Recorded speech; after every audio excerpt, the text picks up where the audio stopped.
This is a viral clip. Alex Jones on the Joe Rogan podcast. And I think it was Eddie Bravo. That's the comedian's name, right? Yes. And he says to Alex, do you really think that they're taking aborted babies, like, late term to experiment on? And Alex is screaming and ranting, yes, they had a vote on it, it's happening. And then all these articles come out saying Alex Jones is a crackpot conspiracy theorist. And now we have leaked documents. And Yahoo News is publishing this. Yahoo News. Come on. You want to come out and tell me the media is biased? Sure. They've republished the story. They're carrying it. And University of Pittsburgh was doing experiments on fetal tissue from aborted babies, some at 42 weeks old. For those that don't know what that means, in the UK at least, 37 weeks is considered full term. That's like a baby that could be born. You could do a C-section, the baby's alive. Mm-hmm. In the US, 40 weeks is widely considered to be a living baby. So they had aborted babies at 42 weeks and were doing experiments. I got to tell you, man, I read this. I couldn't believe it. Mm-hmm. I absolutely could not believe it. They were taking tissues. I hope you're ready for this, because this is not for the faint of heart. This is not for your kids. Huh. No. This is dark stuff. I mean, YouTube might even take us down because it's how sickening this stuff is. But this is news, and it's being covered by a ton of outlets. And so I hope you're ready for this. They would take the tissue from these babies and graft it to rats. Yep. Talk about 5-month-old dark aborted stuff, children. Man. Yikes. Very, very dark stuff. Mm-hmm. So we'll talk about that. It's not going to be a completely dark episode, show. We do have a bunch to make fun of Biden about. Yes. So we'll laugh and we'll cry. So I hope you're ready for one of the more serious shows, because I saw this story and I was like, we got it. How could this be real? Yeah. How could the universities be doing this? And it's, when Seamus mentioned before the show, we're a nation of tolerators. Mm-hmm. When people are just like, hey man, I'm gonna mind my own business. It's like, dude, what's that saying? All that is needed for evil to triumph is for good men to do nothing. That's right. Well, let's talk about it. We are hanging out with we got a good crew. It's Friday night. We're gonna have a chill night. We got Cassandra Fairbanks hanging out. Hey. You have do you want to make an announcement?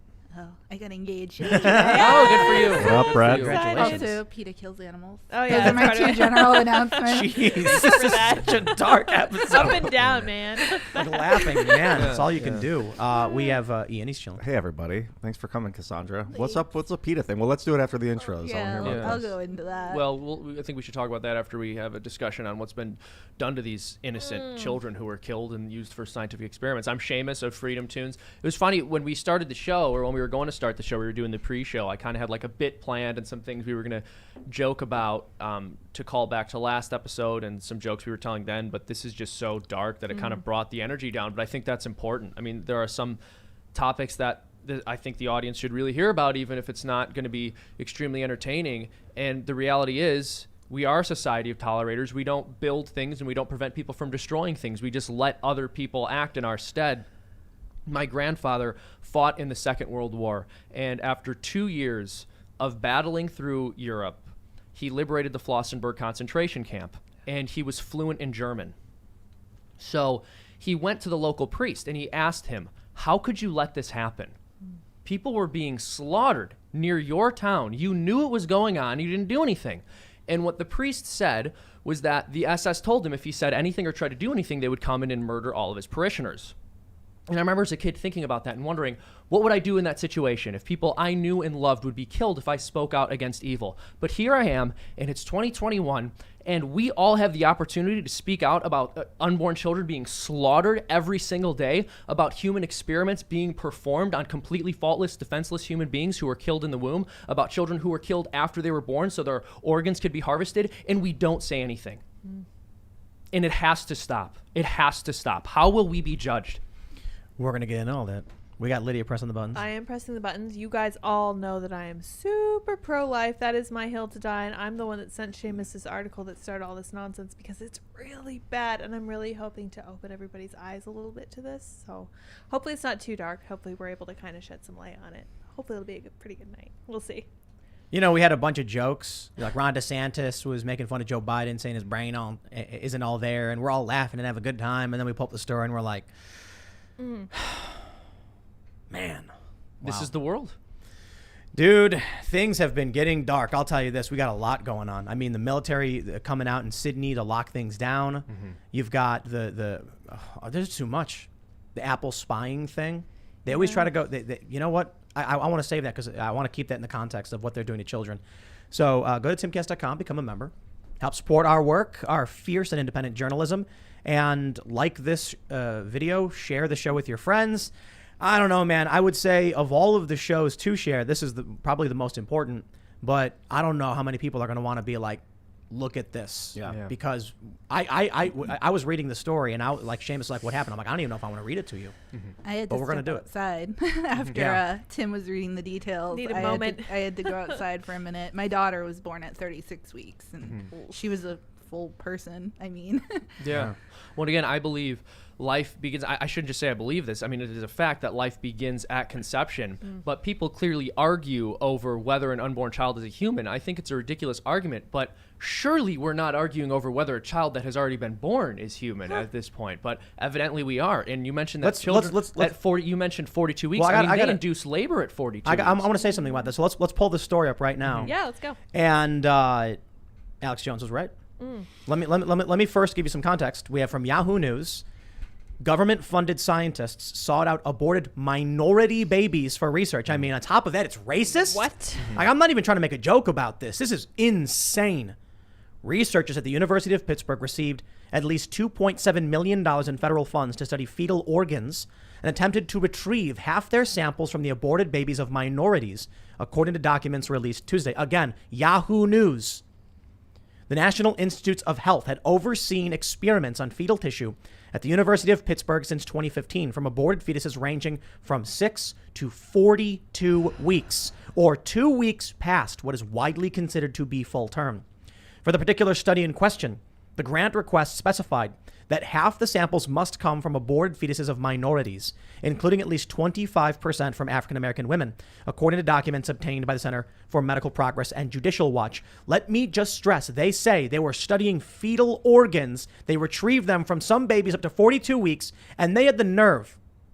Alex Jones, Joe Rogan war leads to conspiracy theory meltdown. InfoWars host says babies harvested for organs. Now, maybe that's a very extreme interpretation of it. What they're saying is, admittedly not much better, that the babies had already been aborted. So, by all means, they can experiment on that stuff. But I'll tell you this, man. I want to say two things. First, when the law allows a baby at 42 weeks to be aborted, then someone can go, well, better not let the living baby go to waste.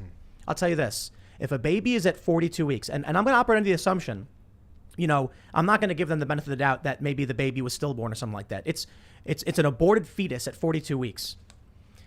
They could have performed a C-section and that baby is alive. So this is beyond the pale. This is something. I want to know what women were carrying babies for 42 weeks to get an abortion, to give it to science to use as a human guinea pig. Like, what kind of person carries a baby for 42 weeks?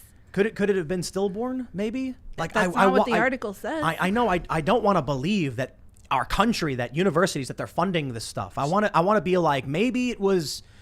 Believe it, man. I know. Believe it. Stillborn is a type of abortion, involuntary Right. Well, abortions. Yeah, I mean, miscarriages are called spontaneous abortions sometimes, but Yeah, what we are talking about is children who were being killed intentionally and then experimented We on. know that 100%. Is Yeah. that they were. Well, we know this because there was an expose done of Planned Parenthood back in 2015 where they went in with hidden cameras and found that higher-ups at Planned Parenthood were negotiating prices for the sale of fetal tissue, and in the footage they were saying things like, oh, whoever throws a price out in negotiations first loses, and making jokes about the luxury cars they wanted to buy. It was really obvious that these people were selling this tissue for profit. And what the media repeatedly said was this footage is deceptively edited. It's not really happening. But the organization, headed by David Daleiden, I should mention, was putting the full unedited footage on the internet for everyone to see, which isn't what you do when you deceptively edit footage to try to trick the public. Now, Kamala Harris really went after him and did everything she could to prosecute him in California, and then very Catholic Joe Biden selected her to be his vice president, and as soon as he's in office, he repeals the Trump-era restrictions on federal funding for experimentation using aborted children. That is our very Catholic president. That is the devout administration under which we live right now. Now, we got to be careful. That story, Planned Parenthood was awarded a lawsuit over that. They were awarded $2 million. I know. I believe part of that was he didn't have their consent to film them. I mean, they were very clearly negotiating and haggling over the price for these unborn children that they had killed in order to sell them and turn a profit on it. Is it that it was edited to make it look like they killed them, but in fact they had been it was Planned aborted Parenthood. by the parents? Oh, sure. I mean, now it was Planned Parenthood, right? So what they do is perform abortions, and then they were selling the tissue after the fact. I guess if I'll say a this. mother asks Planned Parenthood to abort the kid, who's the killer? Is it the mother or the We Planned don't Parenthood? we don't need to bring the story up. We have a new story right now No, confirming. I guess sure. My point is that this is something we've known about. Yeah. Well, the issue there is if we want this to be clean and straightforward and be able to tell people when you're sitting down for dinner with your family members who don't believe you and you bring up that story, they're going to say, oh, they lost. Those people lost that lawsuit. They were liars. No, we have a story right now. We don't need to bring up the past. They're doing this. We have documents that were released. They are buying this stuff. Yeah, I don't for care sure. where they're buying it from. Yeah, no, I think both stories are still important, in part because, again, the full footage is available online for people to watch if somebody doesn't believe you. I think it's an easy argument to make. The crazy thing about this is I hope your kids aren't listening, my friends, because let me read this. All right. For the particular study in question, the grant request specified that half the samples must come from aborted fetuses of minorities, as we read. Projects funded by the National Institutes of Health must ensure appropriate inclusion of women and minorities. They should also ensure distribution of the study. They should also ensure distribution of the study reflects the population needed to accomplish the scientific goals. Selden said that one of the goals is to support researchers looking for treatments and cures for kidney disease, which disproportionately affects minorities. Selden added that researchers have no part in any decisions as to timing, method, or procedures used to terminate the pregnancy. CMP founder and president David Daleiden slammed the university in a statement on Tuesday. The NIH grant application for just one of Pitt's numerous experiments with aborted infants reads like an episode of American Horror Story. Law enforcement and public officials should act immediately to bring the next Kermit Gosnell to justice under the law. Amen. The stuff that they were doing was absolutely insane. I don't know where we had that. So I had another story pulled up that was talking about the grafting of fat tissue, but I guess I can't find it. I don't know. Did it get removed? Or I guess I had a story pulled up about that here. I had some information about that here that I can pull up. That they were scalping 5-month-old. Please, I mean, again, for the faint of heart. They were scalping 5-month-old aborted fetuses to stitch onto lab rats. Who said that? Who's your source? This is I have it. I have it. It's from Newsweek right here. Oh, okay. Gosh. Yeah, it says in Wonderful. one study published last year, Pitt scientists described scalping 5-month-old aborted babies to stitch onto the backs of lab rats. Oh my They wrote about gosh. how they cut the scalps from the heads and backs of the babies, scraping off the excess fat onto the baby's skin before stitching it onto the rats. They even included photos of the baby's hair growing out of the scalps. Each scalp belonged to a little Pennsylvania baby whose head would grow those same hairs if he or she were not aborted for experiments with lab rats. Now that's propaganda.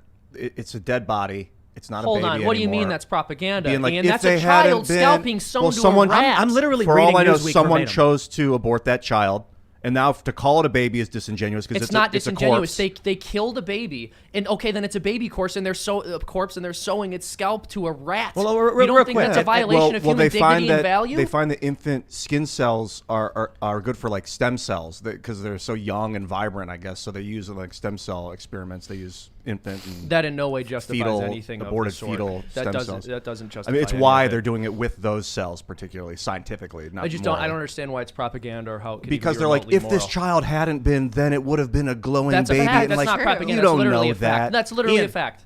How many weeks are in 5 months? 20-ish. Finding from Newsweek from 2015, finding that babies born at 22 weeks can survive could change abortion debate. Dude, this 42-week Premature thing is babies insane. at 5 months can survive. It's a 10-month abortion. 42 weeks Yep. is when that's insane. That's I think right. I'm in the 1 trimester camp, and then after that, I think it's murder. I think it's alive. I think it has a brain. I think it's a human. But in the first, 3 months, it's still developing. Listen. It's a person. I mean, from conception, where else do you draw the line? Yeah, I don't know. When the brain is The formed. thing I find the craziest about this is that this story is from May, And I write news all day for 2 websites, heard about and I didn't hear any of these Either. details about it. But all day today, I mean, everybody was outraged about Fauci killing puppies, which Yeah. they should be. Right. But why isn't there the same outrage about literal, like, full-term babies? Yeah, Like, agreed. this is, I mean, We talk about like that infamous group of Japanese scientists that they were recruited. What was it called? Was Unit that Operation Paperclip? 47? Fahrenheit. No. Operation, was it Paperclip? Where they Paperclips where they brought all the Nazi scientists to the U.S. Yeah. I believe that's correct. The Japanese camp, there was a camp where they were like Unit It 7? was Unit Yeah. 747, I want to say. No. Unit Fours 7 and something. sevens, I don't remember. I'm sorry. Yeah, science is a brutal industry, that's for sure. I mean, Well, they but used it to shouldn't rip be, people's... right? It's extremely 731. unethical. Okay, Like the 731. science has to be restricted based on legitimate ethical concerns. There are certain things you shouldn't be able to do.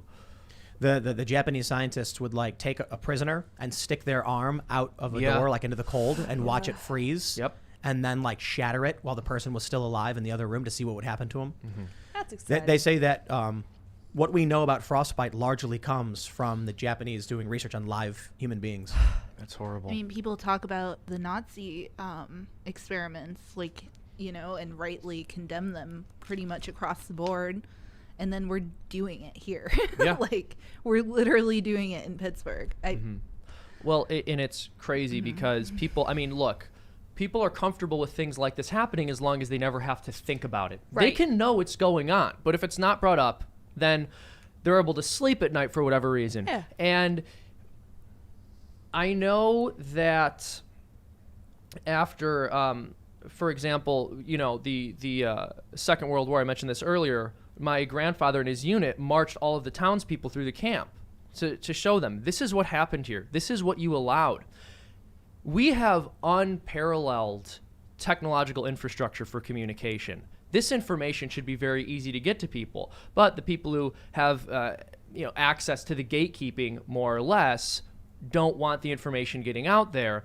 And so even when you do have access to the information, people will shame you for discussing it. So I know that there are some campus organizations and other pro-life groups that will show people what an abortion actually looks like, show people the aftermath of an unborn child that's been killed, and people consider that to be evil or cruel. The act of doing it isn't evil or cruel, but showing people a picture of it, that's unreasonable.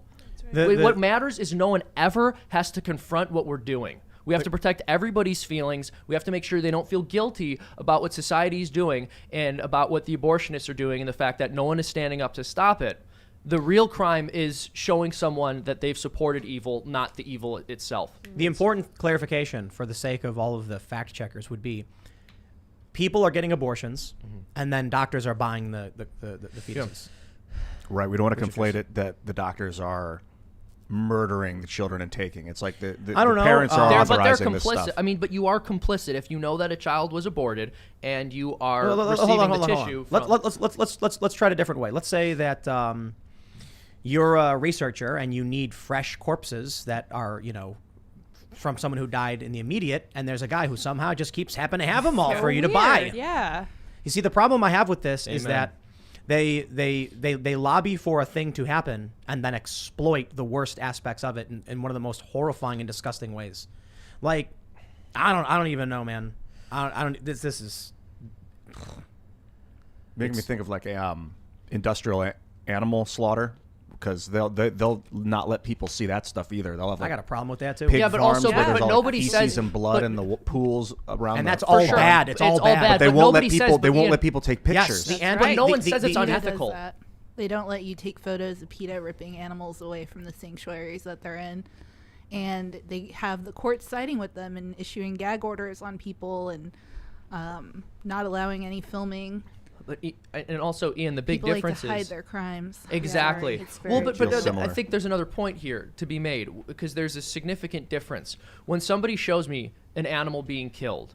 Right? And of course, there are more and less ethical ways to kill an animal, but I can still say I believe that it's okay to kill animals to eat them. If you show me factory farming, I can say this is the wrong way of doing it. But no one says it's cruel or inhumane or evil to show someone who has eaten meat what happens when you kill an animal in order to get that meat. But it's considered cruel and inhumane to show to people who are considering abortion what abortion actually looks like. No, I think people get mad at you if you show them the factory farming process. I think there are some people who will get mad at you, but generally speaking, people understand that they're being provided with more information. I think most people, including people who eat meat, understand that factory farming is really messed up. It's really messed up, They man. should, I've been to yeah. the farms where they have like the organic meat, and I was so impressed. I've told the story before where the cows are just like, the door's open, there's no gate, and I'm like, what is this? And it's like, the cows are gonna leave, and the farmer's like, where are they gonna go? And I'm like, yeah, anywhere, and he's like they got food here, and I was like, wow.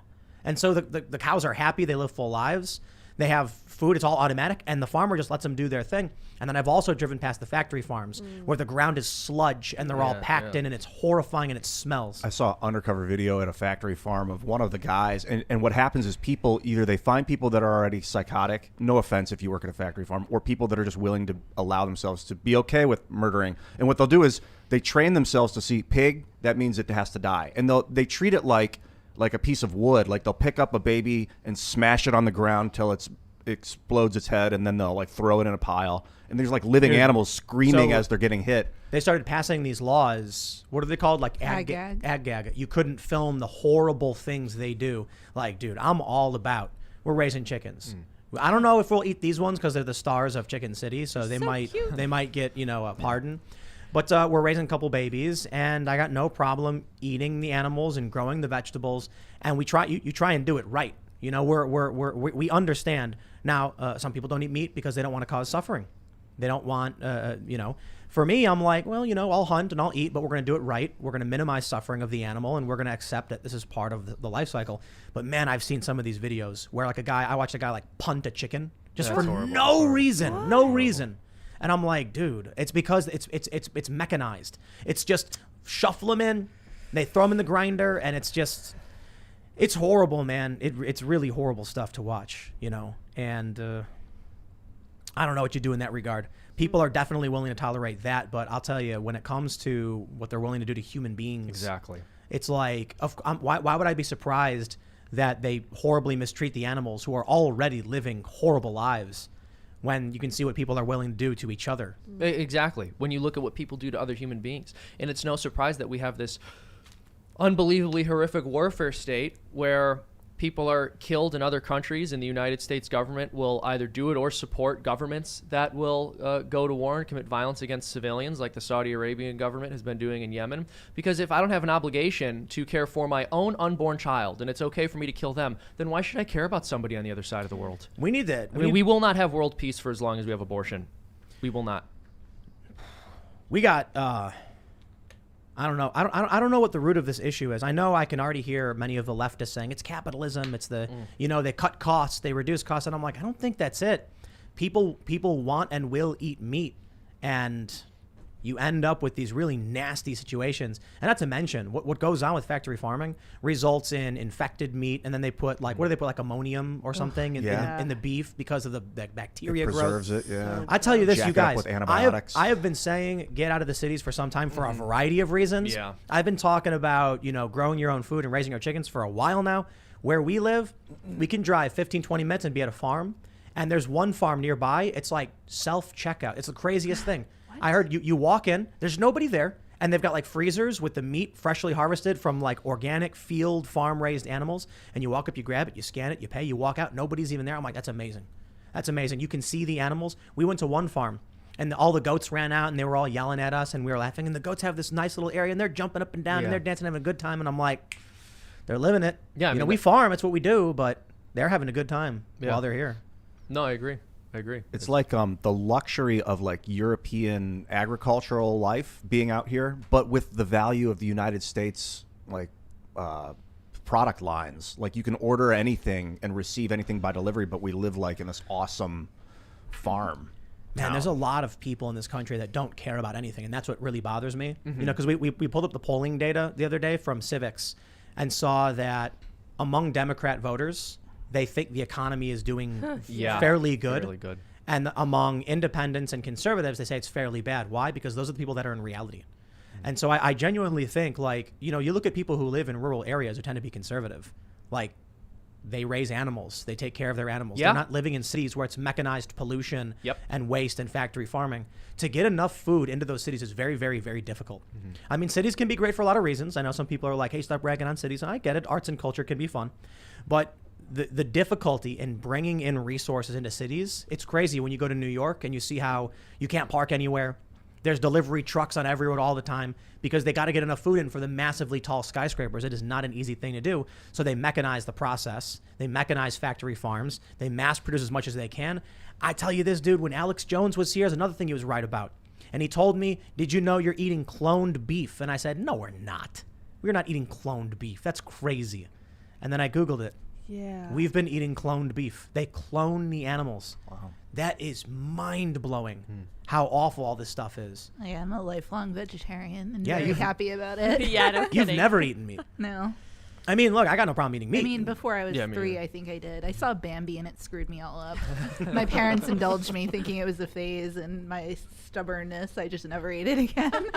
I'll tell Okay, you, story. as like are you vegan?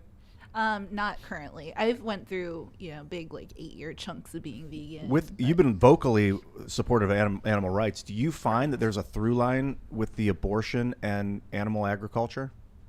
I mean, I think that it's all terrible things that we're closing our eyes to. I think that factory farming is terrible, but I hate the animal rights industry also. And anybody who's been Yeah. following me knows this very well. I think my current Twitter name is Your handle anti-PETA. is, yeah. all my Kelly. homies hate PETA. All my homies hate PETA, and I've dedicated my life to now destroying PETA in any way possible. I'm going to be meeting with senators next month, and I am working on a massive project, including probably a documentary about the evil stuff that they're doing. But people turn a blind eye to it because, like a lot of things, you have Antifa who claim that they're anti-fascist. That sounds so nice and lovely. Yeah. We all hate fascists. Yeah. Terrible, yeah. PETA, People for the Ethical Treatment of Animals, actually kill more animals than a lot of these things that they're fighting. I mean, they got 3 chimps killed last year. They just seized 6 chimps from a very lovely sanctuary that I went and saw in person myself. So I think that people are just, they like to think that they're doing good. People will donate to PETA without looking into the fact that they've killed 75% of all animals that come into their Virginia animal shelter. And people will be like, oh, we're pro-choice because women have a right to their body, and that's great and wonderful. But they don't think about the cost of any of those things. They don't think about what's really happening, what these organizations are really doing. And I think that it all kind of ties in together in a way that we all just like to look away from terrible things being done. This is the nonprofit industry, True. I worked for these fundraising organizations, and the reason they work is because you're going to people, and this is what I would actually tell people. You are selling hopes and dreams. You are selling absolvement of responsibility. Because when we would go out and we would fundraise for the environment or for specific any specific advocacy, we'd be like, hey, you're busy. We get it. You can't actively do these things. So let us do it. Why don't you pitch in? I worked for them too. That's right. And so people would be like, makes sense to me. Here's money. And then when I find out what they do with that money, I got really mad. I ended up jumping organizations like, oh, these people are bad. And then I realized, hey, wait a minute, that group was bad too. Yeah. And then I realized, wow, they're most of them are bad. Yeah. Have you ever seen Poverty Inc.? No, what is I that? would just recommend everybody check that out. It's sort of an expose on the organizations internationally that claim that they're lifting people out of poverty and through foreign aid and charitable works, improving circumstances in underdeveloped countries, but they're more or less in it for themselves. They don't really achieve the results that they claim they're going to. It's a very good documentary. It's been a while since I've seen it, so I wouldn't be able to do it justice in my summary, but I would recommend everybody check it out. I was watching Rogan a little. I watch Rogan pretty much frequently, and he had a guest on. They were talking about the homeless industry in California, and they get, I don't know if it's billion, is it over $1 billion a year? But what happens is it goes to the executives of these companies that are supposedly taking care, and they make 6 digits. $250,000 salary, $300,000 salary, $400,000. So it's so profitable for those people that they don't want to fix the problem. Yes, as long as exactly. they're working on the problem, they're making bank. And this is why Thomas Sowell says, never put activists in charge of solving the problem. They make their money off of a problem being there. Well, Ingrid Newkirk, actually, sorry to keep going back to PETA. I'm completely obsessed with taking them down. Ingrid Newkirk, the president of PETA, they brag all the time. Oh, she only takes a $30,000 a year salary. Look at this great human. She really cares about animals, even though she's completely lobbying for all pit bulls to be eradicated, there to be no pets in human homes, including cats and dogs, and that she has personally killed thousands of dogs with her own hands. But she is worth millions of dollars despite taking only this $30,000 a year salary. I can explain how this works. I can't speak for PETA specifically. I can speak for other organizations, and I can explain to you.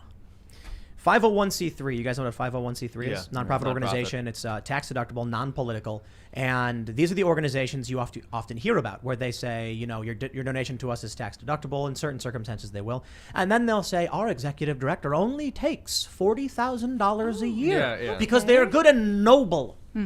What they don't tell you is that they operate a 501c4, another kind of nonprofit. 501c4 is also, I believe that's the designation for super PACs as well. They don't need to disclose their donations. It's not tax deductible, and that's where they pay the big bucks. So what'll happen is you'll have two nonprofits, a 501c3 and a 501c4. The 501c3 does all the press and announces our executive director gets paid nothing. And what they don't tell you, because they don't have to, is that the director also gets paid another couple $100,000 out of the pocket of the 501c4. And when you make a donation, often you don't read the fine print and you don't realize you're actually donating to the 501c4. And then what happens is some of these organizations will take all the money in the 501c4 and they'll tell you like, oh, you know what, because we do political work, we're not tax deductible. And then what happens is when they make $100 million into their 501c4, they give only but $5 million to the 501c3. Then they come back to you and say, last year we only brought in $5 million, and our executive director only makes $30,000. It's I did not know that. That's incredible. That's money laundering.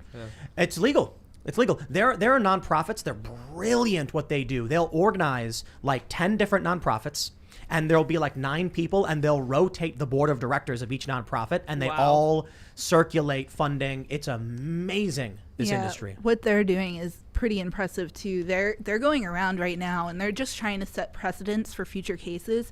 So they're going to roadside zoos, they're going to small farms, they're going to all these different places where people have exotic animals, and whether they're cared for well or not, they're going in there, they're suing them, they're filing ESA lawsuits against them, claiming that they have standing to seize these animals. The judges are siding with them, but they're doing it to people who don't have the money to fight back because these organizations are huge and they're spending millions of dollars. And so they're setting all these precedents now so that they can go after the bigger people later. Actually, John Pierce, who you guys have had on from the NCLU, has a whole bunch of clients. He took on my friend Tanya, who had her chimps taken from her by PETA last month. And now all these people who have been victims of PETA are coming out of the woodwork, and he's investigating their cases. And it looks like people are going to start fighting back finally because they're teaming up together. And I am very excited for it because I am like furious about them. I wanna ask you guys a question, but first I'll tell you a little story.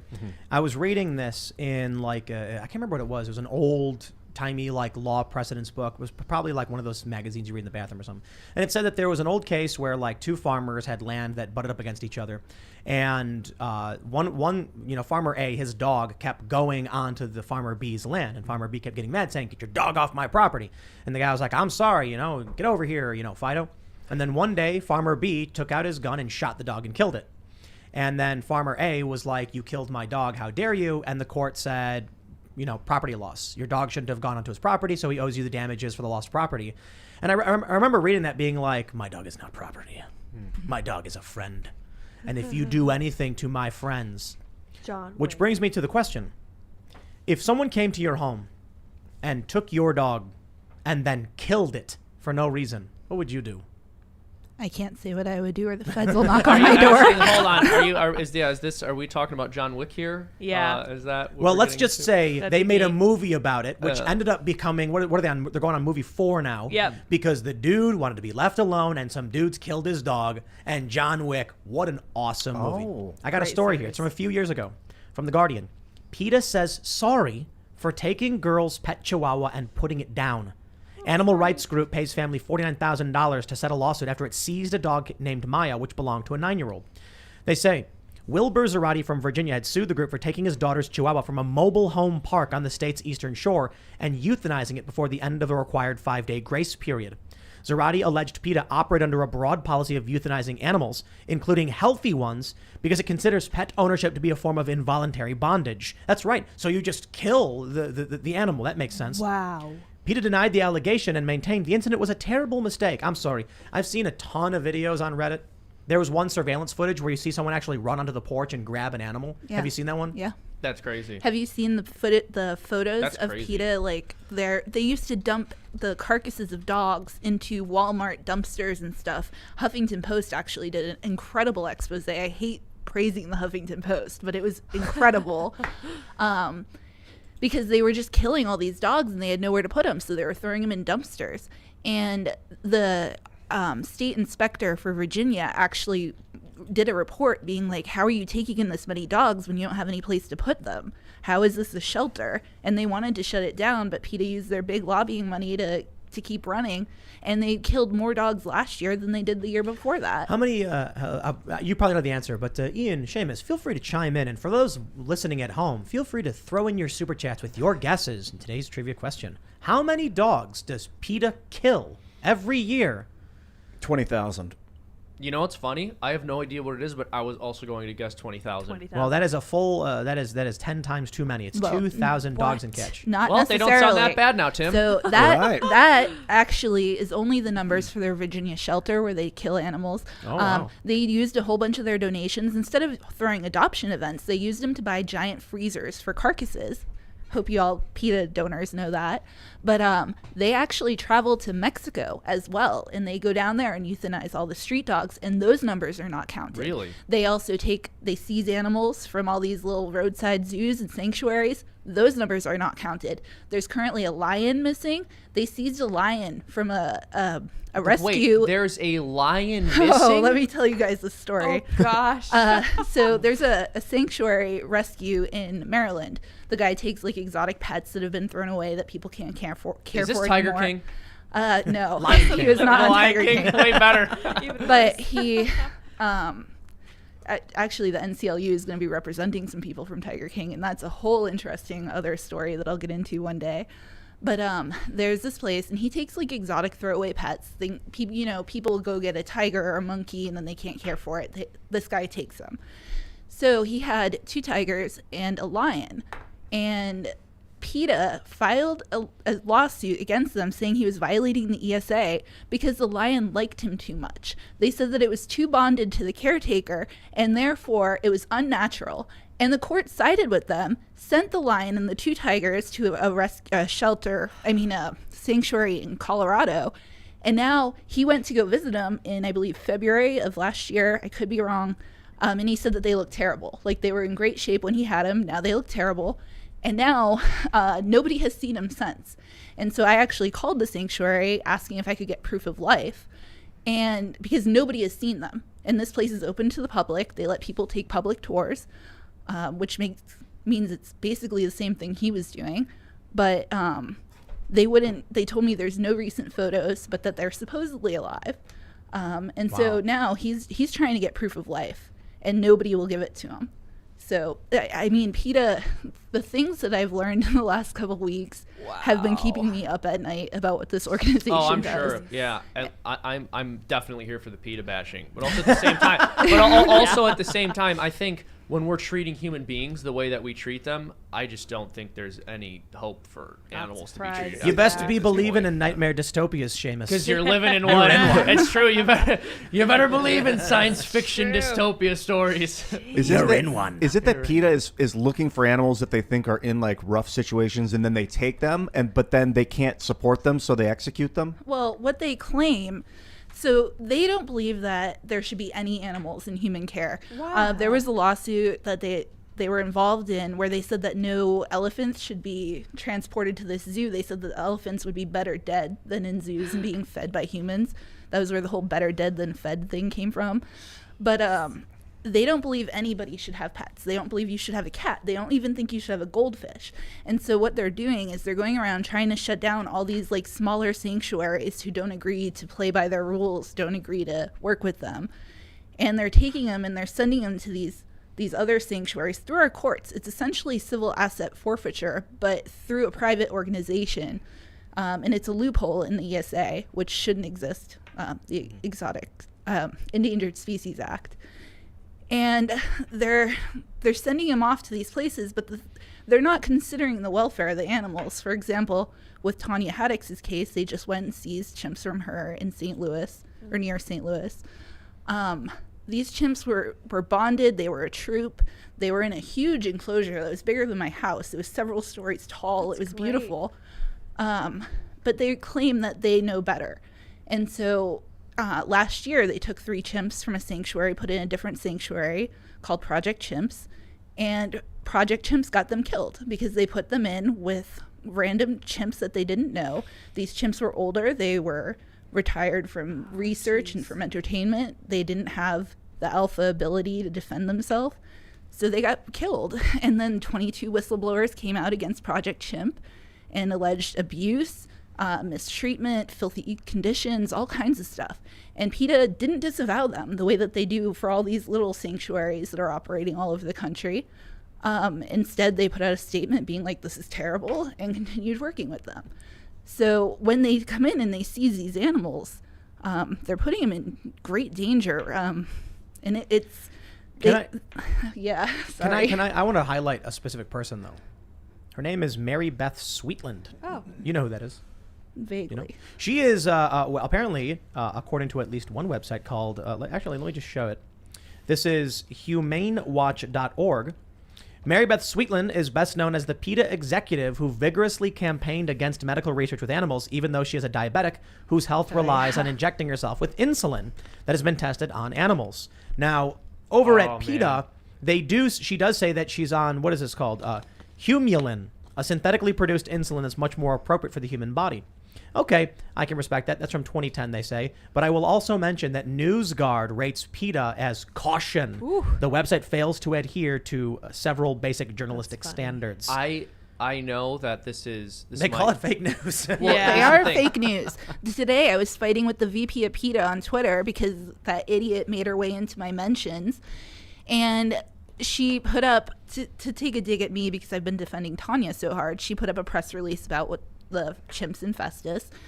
And it was a photo of one of the cages indoors that they use for like when they need to tranquilize them or when they need to go in to clean the cage. It's like a temporary enclosure. And they didn't show any of the rest of the property. They blamed her for things that happened 70 years ago when she's only been in charge of the chimps since 2017. They put up this like wild, it was impressive how fake news it was. I was like, holy crap. Like, if I read this, I would be outraged. I would be really fascinated to know how these animal rights activists who are against experimenting on animals for the benefit of humanity feel about the kind of research we were discussing earlier with unborn children. Oh, PETA wouldn't care. Yeah, I really doubt exactly. they'd care at all. No, of course not. They might care about the rats. Oh, you're Yeah. so That right. makes sense, yeah. That is horrible. You're so right. Wow. That's like the worst. That's horrible. But Humans you're right. are animals. I mean, We're- ethical they treatment don't of animals. care, Humans though, are dude. animals. Yeah. But That we're- was don't you that was believe- I believe horrifyingly we're above dark, animals. but you were right. I know. We're you're definitely absolutely smart right. animals. So, Scientifically, we're the smartest animal. but here's a question for everyone here. Do you believe there's a fundamental difference between humans and animals? Yes. No. Yeah, humans are Absolutely. animals. I think absolutely. You know, What about I'm you, Yeah, watching- but I also deeply care about animals. For I sure, don't- for I sure. don't You think can still it's- care about animals, but agree that like humans are superior. Well, I humans are once animals. saw a very important film that talked greatly about this. It was called All Dogs Go to Heaven. Yes. Good It's movie. theologically inaccurate, I might point out. No, Great movie, though. they do go to heaven. I won't hear otherwise. Of course they do. What's the loophole? Do you know what that loophole in the ESA is that's letting PETA go in and... So they're letting them claim standing because you can't just go in and be like, I oppose war, so I'm gonna sue Lockheed Martin and take all the bombs and decide what to do with them, which was my fiance's great analogy here. But you can't. That will be based. You can't. You That would be can't do extremely that. based. But with the ESA, you can because What does the ESA judges stand are for? claiming the Endangered Species Act. yeah. So the judges are claiming that because PETA cares about animals, they have standing in these cases. What if we had like an Endangered Humans Act that could allow you to sue Yes. people for bombing people in parts of the world where they're killing civilians routinely, or like bombing civilians, The- and farms and fishing boats, or aiding governments that are bombing farms The and fishing issue boats? is humans are far from endangered. That's all. That's Actually, I true. take that back. Yeah, I but did that back. Humans are actually on a really dangerous course. Yeah. Yeah, so there may be lots of people, but boy, I'll tell you this: if we saw like a bunch of chimps and one had an RPG, we'd be like, they're in danger. You know what I mean? Exactly. Like we got nukes, man. yeah. You know? Yeah, PETA is like taking people's homes and stuff now, though, and it's gotten to the point where it's insane. There's this guy, Tim Stark. A lot of you probably know him from Tiger King. I was talking to him the other day. They're taking his home because they not only went and took all his animals, but then they sued for legal fees, which he has to recoup, which I believe they were awarded $750,000. So not only are they getting these animals, they're getting almost $1 million. And it's just crazy to me that like this is even allowed. But I was talking to him and he made a great point that under the Endangered Species Act, they count tigers because in the wild they're endangered. And so the Endangered Species Act is supposed to apply to wild animals. If you count all the tigers that are in captivity in the United States, because the ESA is being applied to them, they're not considered endangered anymore because there's like 10,000 tigers in captivity or something. And so they're just using all these weird, bizarre loopholes to create precedent for future cases so that they can go after more people, bigger people. It's time for people of good will to stand up, man. Huh. Yeah. We need people to become more organized and more active. I guess the issue is that there's too many. Maybe the fault lies with the average working American who is, I wouldn't say comfortable in a sense. I mean, you're always striving and struggling in some respect, but pulled out of the fight in general. I don't think average Americans need to be involved in a battle against PETA or anything like that. I just mean like all of this. Well, sure. I see all this bad stuff that's happening, whether it be the stuff we normally rag about with, with critical race applied principles, and now with, what's going on with these experiments. And I'm like, man, if people were just all calm, reasonable, mature, but active and voice their opinions, this stuff would never happen. You can't voice your opinions. Half the things that people want to say about, like, the way that you would want to respond to people grafting dead baby parts onto a rat would get you banned on any social media platform. Yes.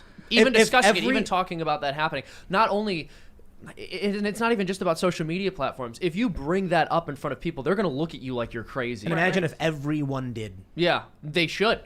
Dude, the fact that they're not is an outrage. The fact that happened, and also the fact that the story broke a while ago, basically no one talked about it at the time, and no one really knows about it anymore now, is insane. Didn't the U.S. order like photos to be taken as much as possible after World War II? So yes, that I remember that. There you go. Yep. And it was a good thing. Mm-hmm. Now people know exactly what was going on and what we vowed to never let happen again. Mm-hmm.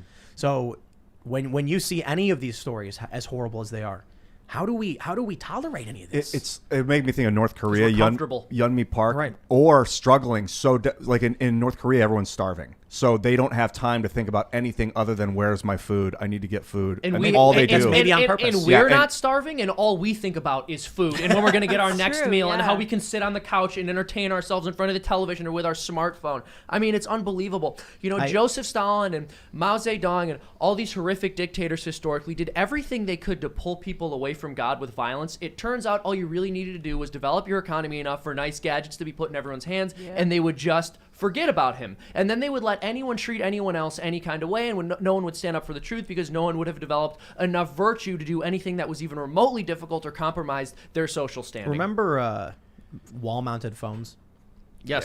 Yeah. I was watching a video on Reddit, and it was like high def 1993 in New York. Oh my gosh. And I was like, oh, you poor fools. You have no idea what lies ahead. I think the internet, for all of its wonders, there's a lot of negatives to it because for every action there's an equal and opposite. And the internet's an amazing stuff. Here we are, talking to you. But it's like you said, Seamus, it's also it's plugged people into this machine where they've gone nuts. When here's what scares me. When a regular person of strong mental fortitude sees dumb stuff on the internet, they are discerning and they can reject or say that I don't trust this, or I'll research, or I'll look into it more. But when stupid people see it, they just plug right in and say, you got it. Mm-hmm. And they follow along with whatever nightmarish trend happens. And that's the crazy thing. You know, I see a lot of people tweeting like, I wonder how it went. How did people let it get to that point? And, you know, throughout history, I'm not talking about World War II because it's it's cited so often. It's, you know, Godwin's law. But you think about any dictatorial uprising. How did people let that happen? We had a guy in here who was fighting against Castro when he was a young man. Wow. Castro took over, and it was a revolution, and everyone was cheering for it. But then slowly, Castro kept doing more and more script things until he controlled everything. And it's like, how did people let that happen? Because it's one small thing at a time. And Right. I'm not going to stand up and I'm not going to say anything that might upset the people around me over this small issue. And then it just piles on and piles on and piles on. And before you know it, it's far too late to do anything. Ian. People Having don't have faith moral conviction. in your leaders is so dangerous. Having faith in other people. Blind faith, for Like, sure. yeah, it's not that. Obviously, I want to have faith in you guys. Like, we're talking. I believe in you as a human. I have faith that you're going to do what you say you're going to do. But there's like a level up. There's like a diminishing return to that. Like, you gotta believing that they're going to do what they tell you, whoever they are, whether it's you or you. Like, it's dangerous. That's dangerous. And if you authorize some sort of massive political power and you just believe they're going to do what they say, I don't like it. Well, and I don't think it's so much blind trust in leadership as much as it is not voicing your opposition when you clearly don't trust them. I think a lot of people don't trust people in power, and I think that they know that there are very screwed up things happening in the world, such as the things we were discussing earlier with human experiments being done on innocent, faultless children, but they just don't say anything because it's uncomfortable, because it's unpopular. You're right. And I think we can also lighten the mood a little bit by giving a good example of bad leadership and what happens when you have a population that just blindly marches behind blind leadership and refuses to accept it. We have a series of stories, actually. The first of which is that Ron DeSantis said to Joe Biden, I don't want to hear a blip out of you until you secure the border, because he accused Joe Biden of importing the virus. What is it, like 7,000? 7,000 in McAllen, Texas tested positive, I believe. And Joe Biden, Migrants. This is the craziest thing. Biden's like, we're going to require all foreign visitors to be vaccinated, but illegal immigrants, it's optional. No, I'm not kidding. Literally, they're like, we'll offer it to you if you want it, but 1.2 million people. Wow. So Joe Biden responds saying, Governor who? And Ron DeSantis had the best comeback. Because I don't think forgot who I am too? I don't think that's what I would have hit him with. Like, well, he said, what else has he forgotten? Oh my gosh. Beautiful. Good for him. I remember Obama making fun of Trump this way. Just this dismissive, like, who does he? That guy's nobody. He will never. He's like, fortunately, I will be remembered as a president. You remember that? And then You're missing the. I'll be remembered as a president. I'll be remembered we're as at president. 40,000 feet. DeSantis dude's smart, man. Yeah, and now there's a really funny article. It was from The Independent. Ron DeSantis' popularity plummets after Joe Biden says Governor who, and I'm like, no, it didn't. Where are they getting that? Well, no. It's a spurious correlation. It's like his approval rating goes down because of COVID in Florida or something, and then Biden says Governor who, and they spurious correlation. Do you think anyone who likes Ron DeSantis was like, Joe Biden just eviscerated him? This is just like when Trump told Hillary she'd be in jail. That's right. I just can't believe that Biden, like, especially when this is someone who actually probably did forget who he was. Biden wasn't even trying to slam him. He's like, who's Ryan Basambles guy? They got hairy legs. Governor Corn pop. Corn pop. Check this out from Timcast.com. Biden says 350 million Americans have been vaccinated, more than U.S. population. What I love the most I about... thought we were up to 370. I thought we went from 330 to 370. You know what I really love about Timcast.com is we're doing our best, not always. I was wrong. But this title is perfect. We don't snark. We're not making fun of them. We're literally just stating the fact. Biden says 350 million Americans have been vaccinated, more than U.S. population. Yep. We don't need to explain anything else. The news, it's right there. It speaks for itself. Our nonpartisan, factual base. I was gonna say our president ain't there, dude. No, he's really not. Well, at least we're laughing, huh? Yeah, man, that's one lighter story. Gallows humor. Yeah. Well, but what do we do when you He's have... also like a genuinely evil human being. Point that out. No, Genuinely definitely. horrible, The, evil just person. you guys should read Biden Inc. from Politico, where they're like, conveniently, when Joe Biden was put in charge of Iraq, his brother got all the contracts for building things there. Weird. Hold on, that's an unverified conspiracy theory, Tim. That's From right. It's Politico.com. an unverified conspiracy website. Oh yeah, I love. Yes. They are. I mean, To be fair. Politico reported that Ukrainians were scrambling after they had tried to help Hillary Clinton in the election, and interfering, and a court ruled as such.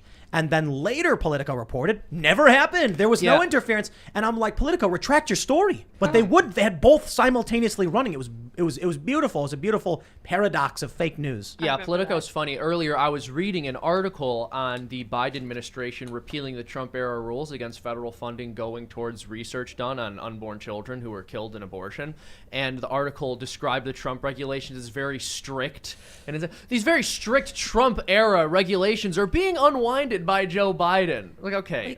He should just let him kill a little bit of yeah, it. exactly. That's it. You gotta let people strict. kill him a we're, little. We're never gonna do human experimentation. Right. Never. Yeah. That's just let kind him of graft strict. like a thumb at least. You know. Is it that people, the theory, the idea is that people are going to get abortions, so you may as well use... That's what we were saying, basically. That's They're like, probably their no, look arguments. at all the fetal tissue. Oh, no. That one's at 42 weeks. I mean, it's a living baby, but... Wow. Remember that South Park episode where Christopher Reeves Oh, man, that's was... horrible. Yeah. I don't remember that one. So in the episode, Christopher Reeves is in a wheelchair, and then he takes a baby and he cracks it open, and then he sucks it dry, and then he stands up from his wheelchair.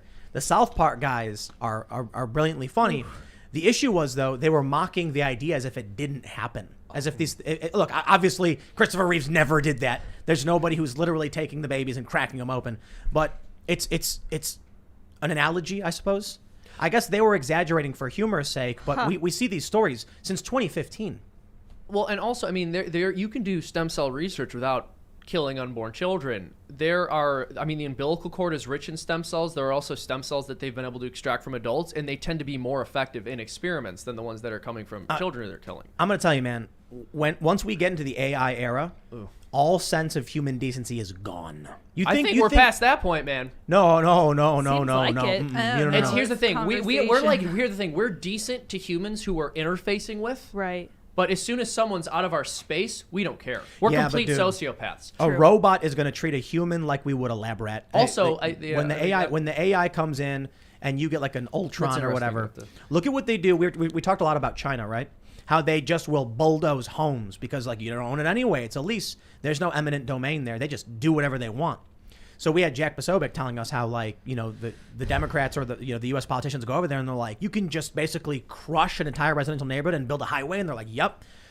We're not even at that level in the United States necessarily. We have like, there's a lawsuit and the Constitution and eminent domain, the Fifth Amendment, you've got to pay, et cetera.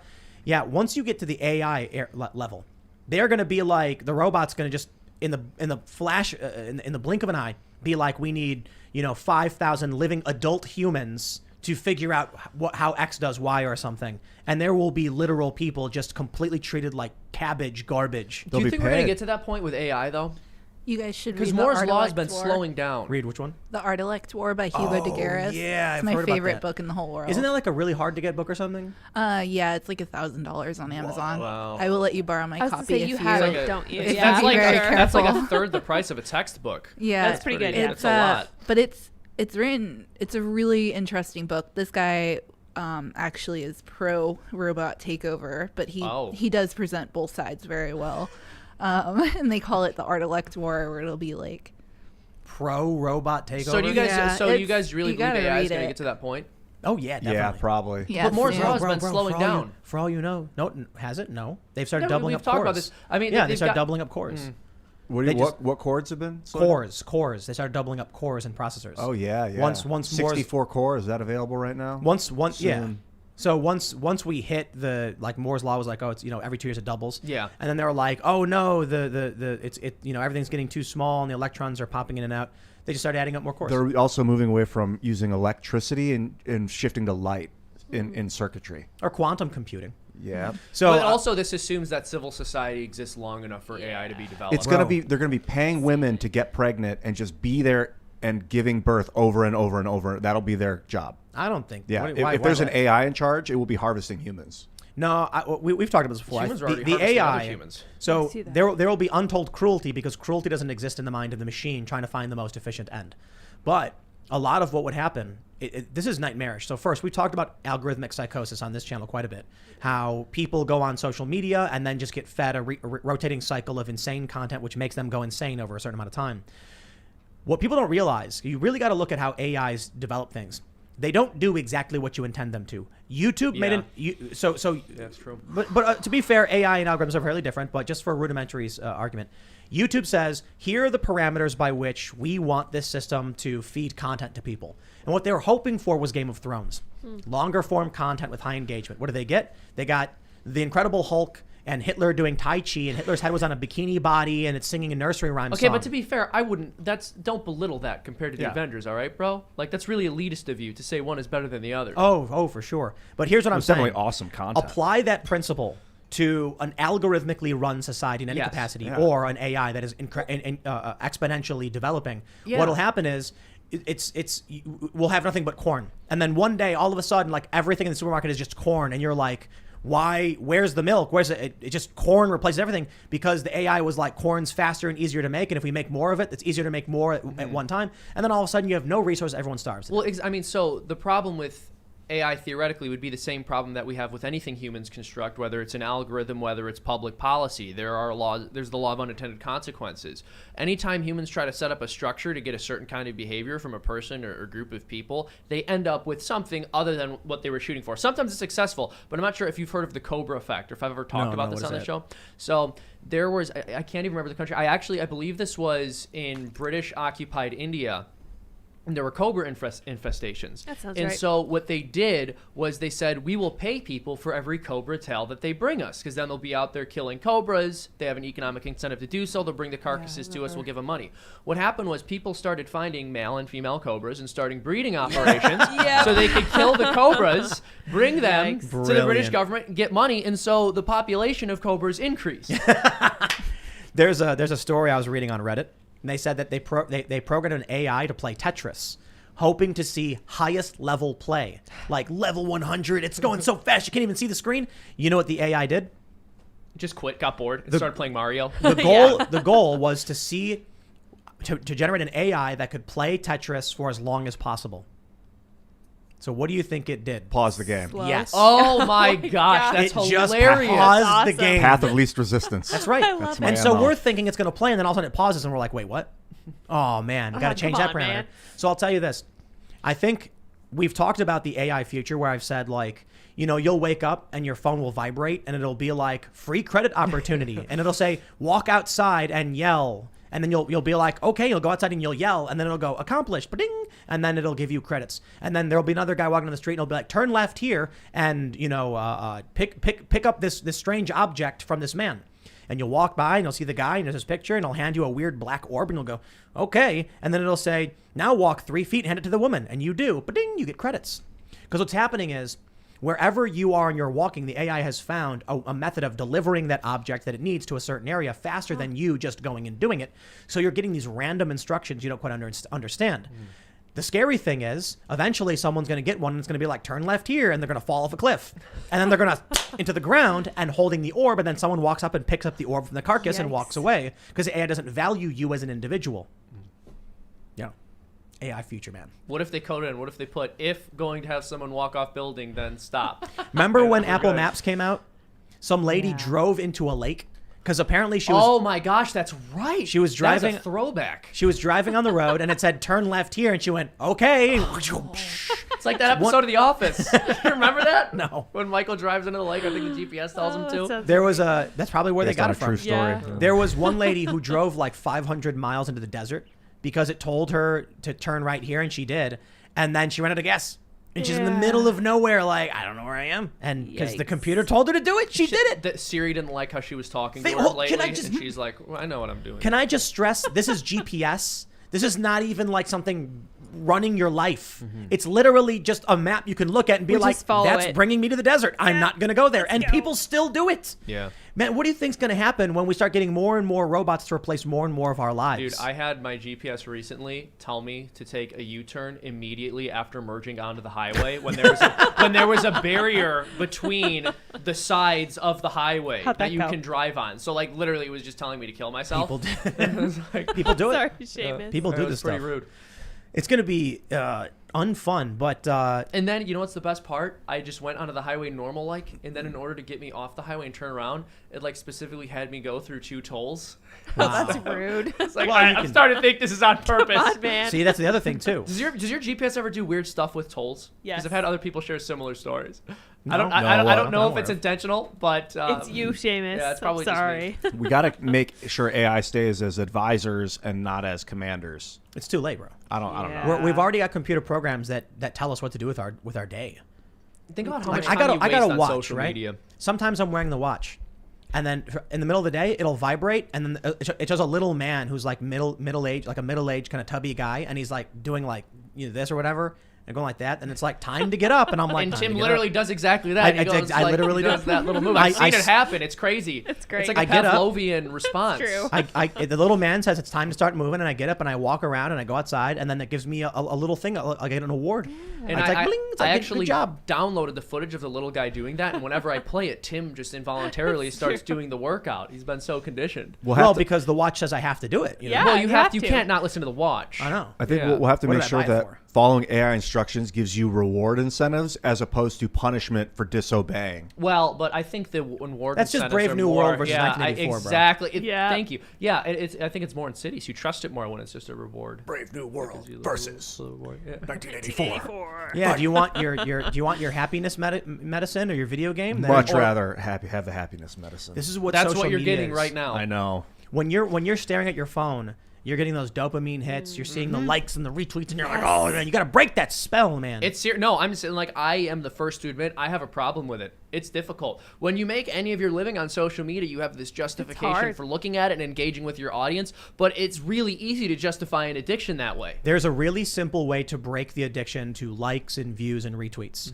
How's You that? just need to have several million followers, That's get over exactly 100 million yes. views in a single month. Exactly. Once I get there. Once, Yes. but but in all honesty, once there's nowhere left to go, you lose all reward triggering from the entire seems system, depressing, though. and you lose any and all emotion related to any of it. That's what I'm hoping for. To like- just lose all of my emotions But you related to can- my job. but- But no, I hear you. I feel like if you hit a plateau, that's sort of what happens. It's not a plateau. It's like when you've climbed the top of the highest mountain, what do you do next? Eventually you're just like, well, that was fun. We see, all right, but here's what I would I know, knowing myself, I would try to expand in other things because I'm already doing that. I work with other clients. I try to produce videos for different but organizations. I'm So not I'll saying- always be like, I have to keep Sure. pushing What I'm out. saying is, most people on YouTube, there's a YouTube depression thing that happens because views are seasonal, especially Dude, for a that's show like so this. true. It's yes, true. So for look- politics, they are. So we're a news I think this is actually Timcast IRL is society and culture, but Tim Pool Daily Show is news. So views go way down, and everyone right now is like, haha, CNN's viewership is in the gutter, and I'm like, yeah, but I'm like, that's not funny, it's- guys. Well, no, you shouldn't no, laugh at look. someone for that. CNN's general news, so their views shouldn't be this bad. Brian Stelter's checking. He's like, Refreshing. Yeah, they couldn't break Looking a at million his views. YouTube They couldn't studio get CNN couldn't break 1 million views this That's past rough. week or whatever. So the point is, we're in the down season. There's no election this year. There's no primary. So next year's election, things will start kicking back up. But what happens to a lot of these YouTubers is they notice their views are going down. And they have panic attacks. They start freaking out like, why are my numbers low? This is bad. And they feel like they're losing because they don't understand. Break the spell, dude. It's not real. no, that's true. That's I'll true. tell you, I've gotten better at that because there are over the past year, especially, I feel like I've had a lot of it is a weird way of putting it, but steady ups and downs. It hasn't been all over the place, but it's like, oh, we're doing really good, and then, oh, not so good, and then really good again. And so it's gotten to the point where I don't worry about it too much, but I think it has to happen to you Forget enough. about it. It has to happen to you enough to the point where you know not to be concerned when you're in those think dips. We just need to educate kids about this stuff before they get into it. Yeah. Well, I- here's I the rem- problem. I- Yeah. A couple years ago, it was like in May, and I put up a video, and the views were just in the gutter, and I was like, "Did I do something wrong?" May Is it- was is- bad for me, too. Is the video not entertaining? Like, what's happening? And I was like, "Well, I'll tell you what, you can't win them all." Yeah. Right. So I'm like, you know what? I did my best. I shot my shot, and I'll just keep working tomorrow, and I don't let the little things hold me up. Went out to eat, and all of a sudden, we went out. Everywhere we went was packed. Every restaurant, every that's diner. why. And I was And you guys are like, like, guys, get back inside and watch Watch my my videos. video. well, What the heck? you're exactly right. They were outside. Yeah. And so then I thought about it, and I looked up. It had been raining the entire week, and so everybody was inside. Well. watching your videos, your views are good, and then the sunny spring day happens, Yeah. and all of the families wanted to go out to eat in the nice weather. I like it. That's what They're that not song's at about. home to watch videos. It's a song where I come from. Rain is a good thing. It's Yeah. about a YouTuber. And he's like, when people are That's inside watching the videos, it's good why for me. winter works. No, Yeah. it's I so. found- Oh, sorry. No, go ahead. I just want to mention one more thing because it's on this topic. We have not. You mentioned we should be teaching kids about this stuff, and it's so crazy because we have no idea how to navigate social media in a truly healthy way. And it's not just social media; it's instant connection and communication. So I was thinking about this a while ago. If you had some kind of universal PA system in cars, the way truckers have them, where you can just communicate with other truckers, people would immediately start killing each other. Road rage would get horrible. Wait, Like if wait. people, No, hold on. This exists. I know Tesla's starting to No, do no, it. no. It's like ancient technology, bro. No, that's what I'm saying. They could do it very easily, but No. auto Hold on, manufacturers hold don't on, sell hold on, cars hold on. where you can talk Yes, to the they other do. car. Every single car. What? You're talking about ancient technology. A powerful enough broadcaster will broadcast sound from any Okay, speaker. yeah. I get what So you're saying. you can literally if you have the broadcaster, I'm pretty sure it's illegal to do, so don't do it. Yeah. But if you had a powerful broadcaster, you could literally pull up next to a car and broadcast through their speakers whether they wanted you to or Yes. not on. It's not an issue of frequencies or radios or anything. It's that the signal hits the speaker itself and sends the sound out. My point is Tesla's talked about implementing this with Tesla and truckers have it. But Oh, yeah, the yeah. infrastructure for actually talking with the other cars on the road next Right. to you where it's part of the status quo. You're not doing anything illegal. We don't do this. And I suspect part of it is because that would distract drivers and it would also be horrific in terms of road rage. You think about the way people talk to each other on the internet when they think they're anonymous. Imagine when you're on the highway with people you never think you're going to see again. I think it would cause a lot of problems. And that's a relatively simple technology. You look at social media and how much that's affected us, and the fact that we were completely unprepared for it, and it was just dropped on us. We have no rules for it. I want to say I feel really bad for kids today. You know why? Yes, me They'll too. never know the joy of rushing full speed to the wall-mounted phone as you race your siblings to try and answer it It's first true, because yeah. you want to know who's calling. Or And then when like you're- running and then to the when it bathroom in a rings- commercial break. When it rings and then it's your brother or sister who answers it, and you're like, who is it? And it's like the bank calling, and like, who cares? They're asking if I have time to take a survey. Now, to be fair, when you have like YouTube TV or one of these networks, like you still run to the bathroom when the commercial comes on. So. Yeah, Yeah, for that's sure. true, But yeah. but I guess the other thing I wanted to mention is it's not even just social media. You look at the instant communication that we have with our cell phones, SMS. You have an obligation to upkeep relationships with people when you're not even seeing them that day. People will be upset with you for not texting them back quickly enough. In the past, it was completely normal to go a day or two without having conversations with people who you were close to, but now it's constant, and people will even be upset if you're not giving them space in your life and attention when you're not with them that day. Ian, I'm sure everybody here understands this. I remember it's like I'm a little kid and I'm going to my friend's house, going to go see if they're home. Walk across the alley because our friend lives on the next street over. So we walk through the alley, go to the house, knock on the door. There's no answer, and I go, I guess I'm not gonna hang out with him today. And that was it. Yeah, I remember And doing then that as a and kid. some days I'd answer, and my friend's mom would answer, and I'd be like, is my friend home? She'd be like, oh, he's at the park. Oh, I'm gonna go to the park, and I go there. No one's there, and then I'm like, nobody's here. I guess I'm at the park now by myself. That was it. That was life. No cell phones. I caught the very tail end of that. Like I Yeah. didn't have a cell phone as a kid or anything like that. It wasn't until high school. But Oh, the I remember, adventures, dude. Yeah, I remember when I was a kid, just like going out to my friend's house or Bro. calling them on the landline, asking their parents if they were home. It's like Dr. Manhattan, in Watchmen when he's at the final Antarctic fortress or whatever, and Ozymandias has been sending tachyons to obstruct Dr. Manhattan's future sight, and then he says, he's like, I want to thank you. I'd almost forgotten the joy of not knowing.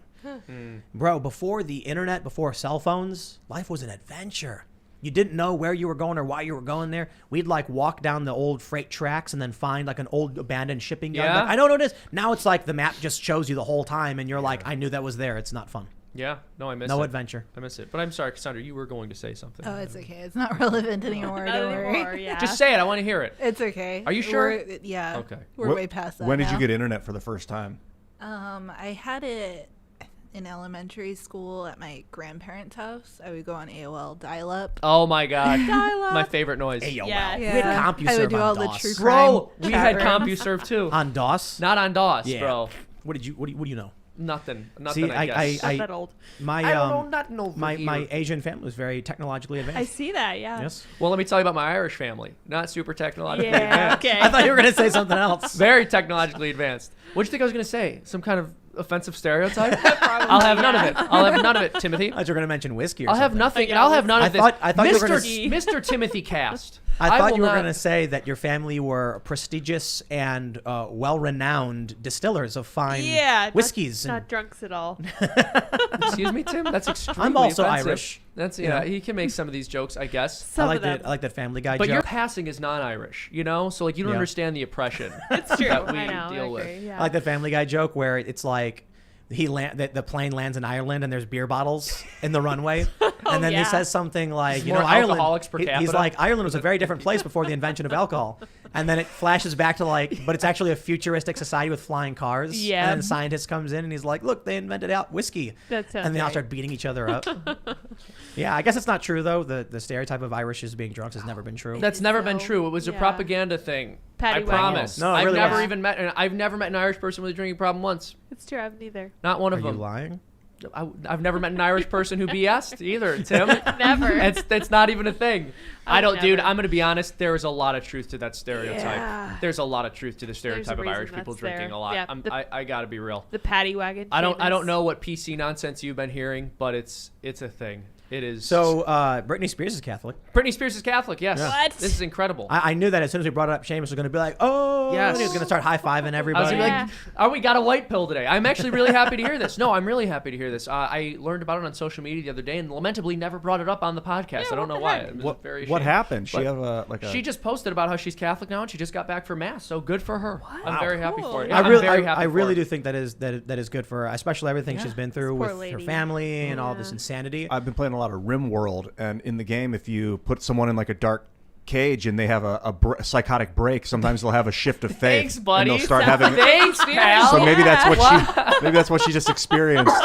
Wow. I've got to can see say, it. I support the Free Britney movement and stuff. I Yeah. think that, what's happened to her is terrible. Me too. But I've been so frustrated watching Republicans clamor to defend Britney Spears when we have political prisoners who are sitting in jail since January 6th. We have Julian Assange sitting in prison. We have all these political prisoners, and they're like, "Free Britney, guys!" Yeah. But I think that's Like, fair. it drives me Well, no, nuts. but I think that's Can we fair just- because can- we were talking about like unborn children being killed, but then also you care about animal rights. I think the unborn children thing is significantly more important, but that doesn't mean it's wrong for you to be as informed as you are about PETA. I remember back in 2018 when I said Republicans were too stupid to deal with social media censorship to save their own careers, Also, and true. all these Yeah. Republican voters are like, yes, like the Republican Party. What do they do?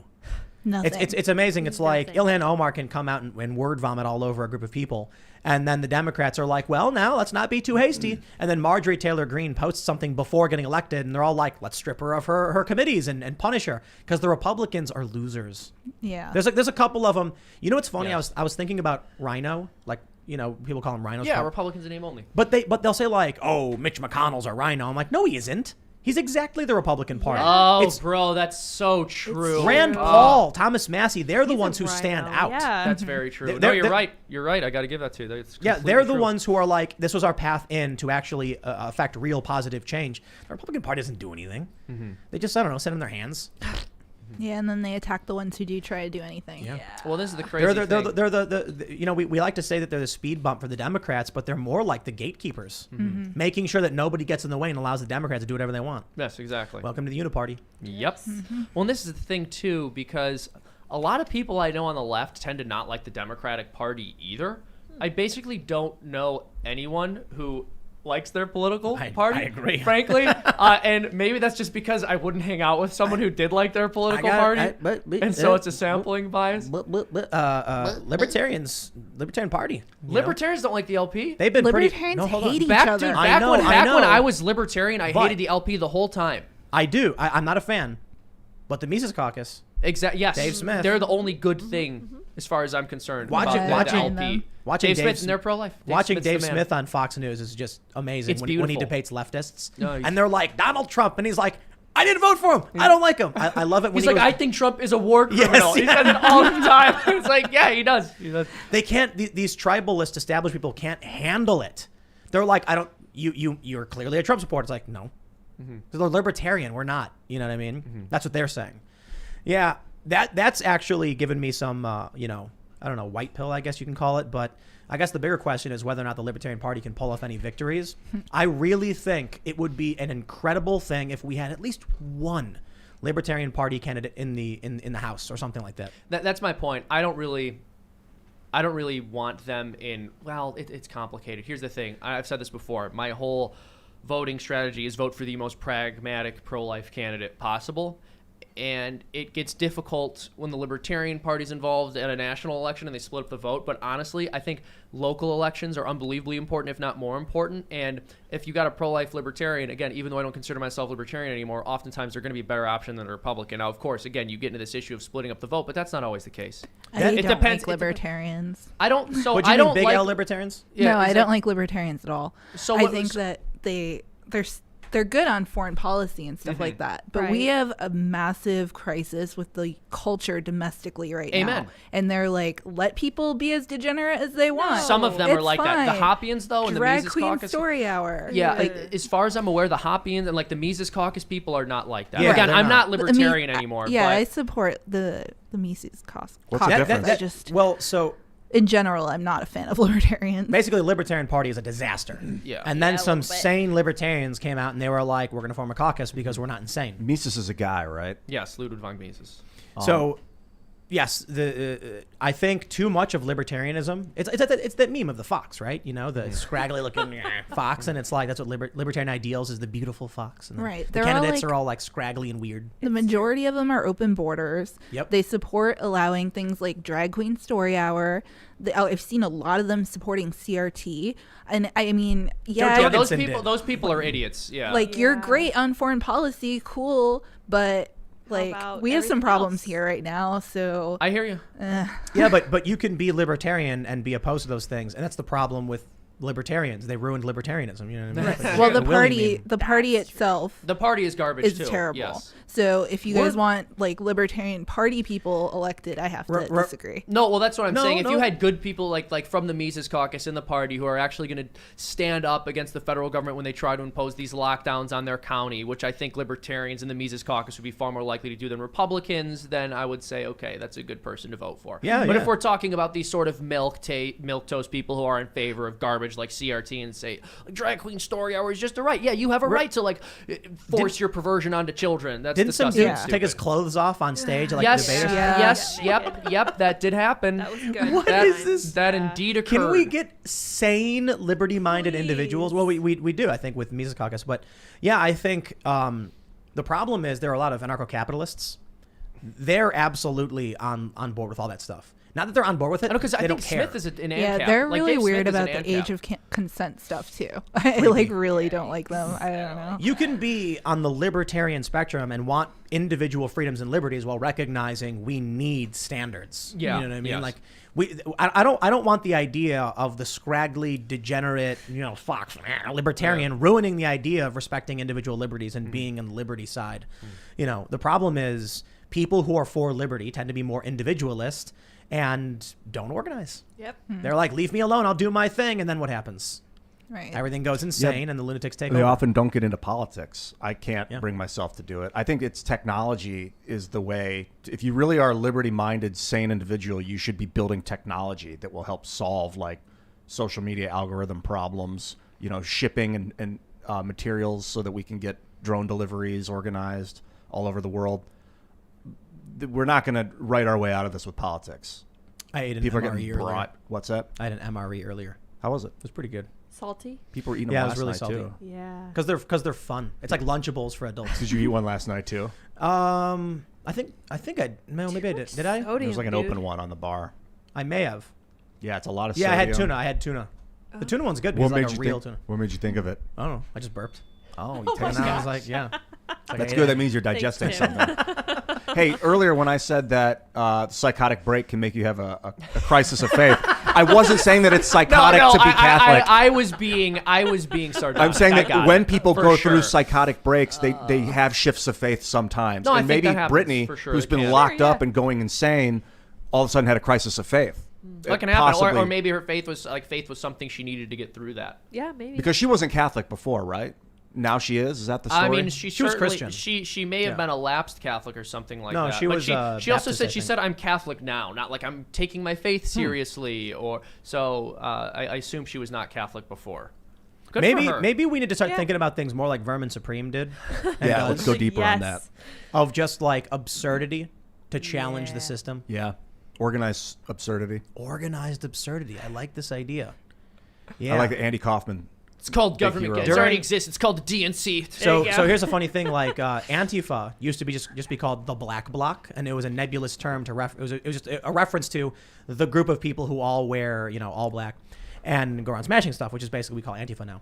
And there were a lot of people like trying to figure out how do you deal with that. They're like, what's a counter to this? Because if you show up and like into a fight with them, they'll call you far right or whatever. And I was like, boom, clowns, Yes. clown block. Show up Yeah. just for the sake of entertainment to dance and sing and play music and clap and do that's how you diffuse the violence from these extremists. I just got a unicycle. Perfect. breathe Thank fire. you, Cassandra. Just get the Let's horns. go. Imagine this. Antifa's going like, we're gonna burn it down, and they're all smashing and screaming. Imagine that. And then like, the right wing groups show up and they're fighting and they have shields and there's the news. It's like, oh no, there's clash in the street. Imagine instead, a bunch of clowns showed up. And they came with flowers and they were dancing and happy and they were getting in the way of the extremists and they were going in between the black bloc. How are you going to say a bunch of clowns are the bad guys when they're there with flowers and they're laughing and playing music and dancing and everyone's just like, it breaks that violence apart. I honestly, I got to say, I think that could stop a riot. You see Antifa going out there and they're smashing windows and screaming, send in the clowns, man. You know what else would stop a riot? If we Police? put all these people back into asylums. Bring back asylums. That's a good point too. No, I'm a big fan of exile, because it's a personal thing, right? Like if society came to me and said what you're doing is wrong, and we want to lock you up for it, I'd be like, can I take a boat and just go off and do my own thing? Because I'd rather do that. I'd rather risk my own survival. I wonder about that. myself. I think they banished Lenin from Russia or from Soviet Union, and they banished Napoleon from France, but they both came back like worse than ever. Napoleon came back and started another war, and so did Lenin. I was thinking about this. I'm like, what would we do for like healthcare reform and prison reform? And I was like, we should totally get rid of our prisons as we know it, and maybe just create like, what do they do in Norway? It's like an island. Yeah, it is. They put everyone on an island. Interesting. And then like you get limited resources and you're basically responsible for yourself. And I think there was a study that said they actually found that it eliminated the criminal tendencies because people started working together to survive. Good for them. And it, I'm like, maybe that's a better way to do it. Instead of having people in these institutionalized, penitentiaries where they're not actually being rehabilitated, they're being institutionalized. We let people, we obviously monitor their health and safety. We're not sending people to an island just starve to death. But it's like your day is your day. You're responsible for yourself. You can't leave. We won't let you, but you're free to roam as you please, and there would be housing. And then it's just like, there you go. We've removed the threat from society, and now you're off over there doing whatever you want. I like it. I think they would form like militias and abuse With no weapons, and Yeah, they're what surrounded is by it? walls. Are they allowed to like throw the pedophiles off the buildings, or what? What's the deal? Like, do they have police? No. Oh, like no prison guards. I'm just wondering. That could be bad. Curious. Maybe, Sorry. but bro, See if you're, cannibalism. if and all you're sorts of if stuff. you're a violent criminal, no, there would be food. They would give them food. If you're a violent criminal, then through due process you lose some rights. You lose many of your rights, and I think why should we spend so much money locking them in these big facilities, desperately trying to contain the threat instead of being like, you have forfeited, the social contract, and we're gonna send you over there, and you can go do whatever you want, just not here with us. Yeah, I think 'Cause you're a prison weirdo. exacerbates the problem a lot Right. of times. They go sit there with other criminals in a Yeah. violent environment. Get What worse. if we make them, and hear me out, they're in these tunnels and they stand on this pedestal that raises them up, and then there's 23 other people, and there's in the middle a bunch of weapons, and they're in this big dome, Yes. and then the countdown happens, and then whoever survives in the end wins and is called the victor, and then they we get do that unleashed every year. onto society. And they just go like, I'm kidding, by the way. That's you the earn your Hunger freedom. Games. If you kill the most people, you earn your freedom. Bro, that's like the movie gosh. Gamer. You've seen Gamer? Oh, yeah, that Never was seen good. it. No. Yeah. Hot Hunger action. Games Yeah, I to like that me. movie with Gerard Butler. Is that his name? That's the dude from 300. Was that Yeah, him? yeah, He's yeah. amazing. Butler. Yeah, that movie was cool. He's one like, of my favorite actors of all time. oh, they're bringing Dexter back. Yeah, they're filming it in Massachusetts. I'm kind of excited for that because Dexter was awesome, but was good. it like ended. You know. What I But the mean? ending was bad. Yeah. Okay. So I'm Better kind of ending. okay with the new ending. Did you see Suicide Squad? No, because I am very still upset about Yeah, what they bad. did to Suicide Squad. so It was my favorite comic. One Really? of them. Oh, brutal. Partial spoiler. I'm not going to spoil anything from the movie. But if you don't want to hear anything about the movie, then you're not going to want to hear what I have to say. My critique of it. So you've been warned. Hold on, let me Thank take my you for headphones. muting Let me take my your- headphones off. I so didn't. I can. I didn't really enjoy it. I'll say this. I laughed a lot. But I think I realized something. laughable. James Gunn doesn't have the magic. Kevin Feige does. And James Gunn has some good ideas that, when put through the Marvel Studios filter, made an excellent movie. But I was really confused as to why they did Suicide Squad, this one, the way they did. Now, apparently it's getting rave reviews. They did it. They redeemed themselves. I'm like, no, they didn't. No, they didn't. Was Jared Leto in that?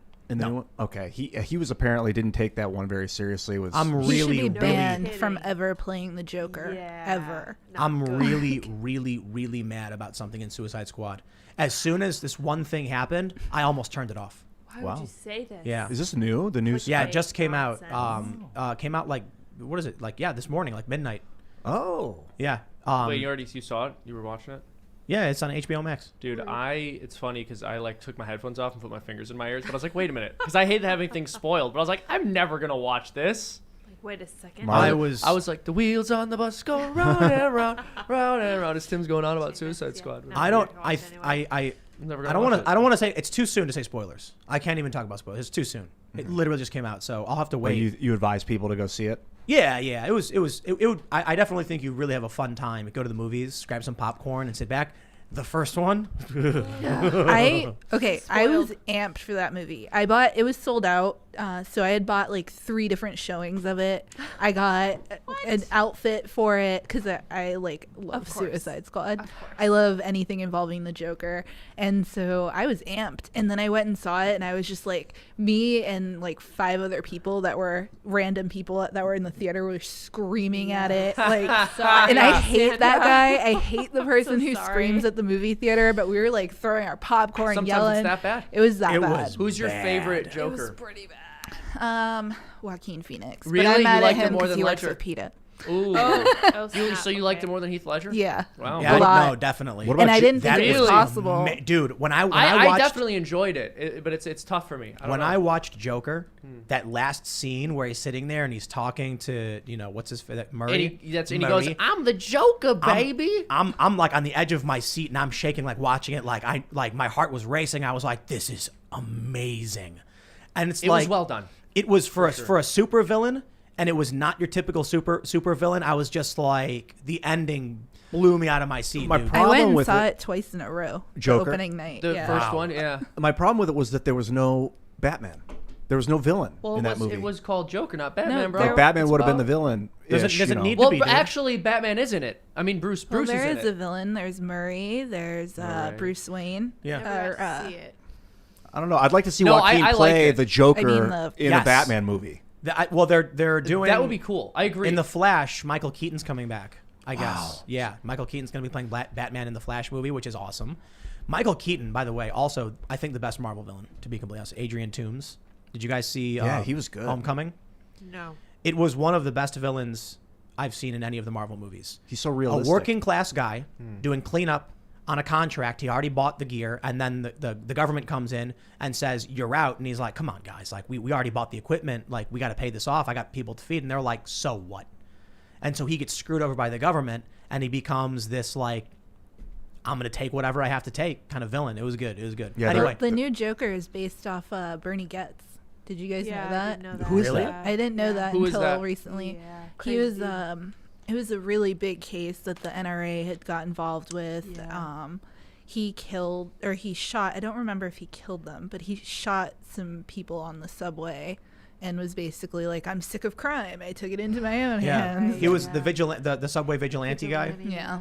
Sung about in We Didn't Start the Fire by Yes. by Billy Joel? Billy Joel, who looks Oh, like I Michael didn't. Keaton. Oh, that It all comes together, He doesn't Ian. look like Michael Keaton. I always thought he did. What? Ever since I was a kid. In the 80s, I thought they looked Maybe. a lot alike. Maybe. That was back when the NRA had guts.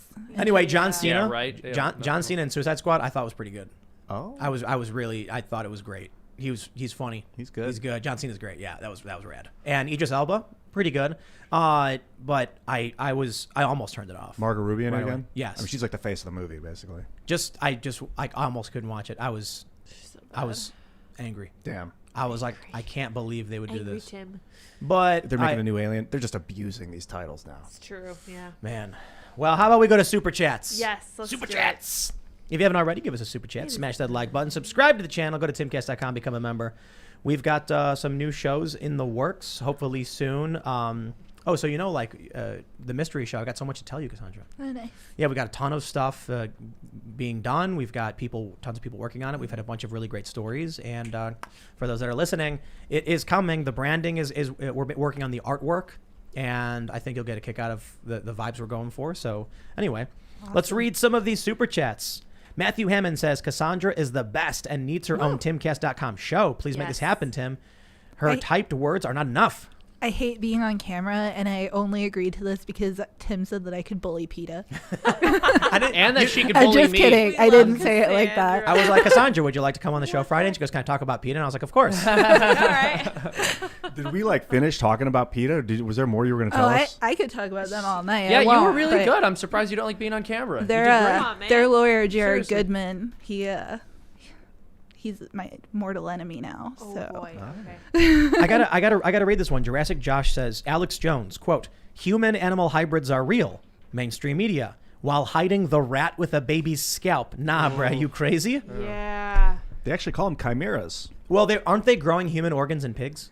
Probably. I I heard think I've about seen that. that. For sure. I heard For about transplants? They ruled against it. Democrats did. Remember? Oh, So yeah, they got that's to do right. it offshore or Right, something sure now. did. They got to pay a company to do it for them. Do you guys ever watch the Isle of Dr. Moreau? oh god. Could you No. imagine Yeah. just like a facility full of like weird like animal people? Yikes. I watched some kind of conspiracy documentary that claimed that there's something like that in the US once, and I was really, really into it, but this was years ago and I can't remember what it was.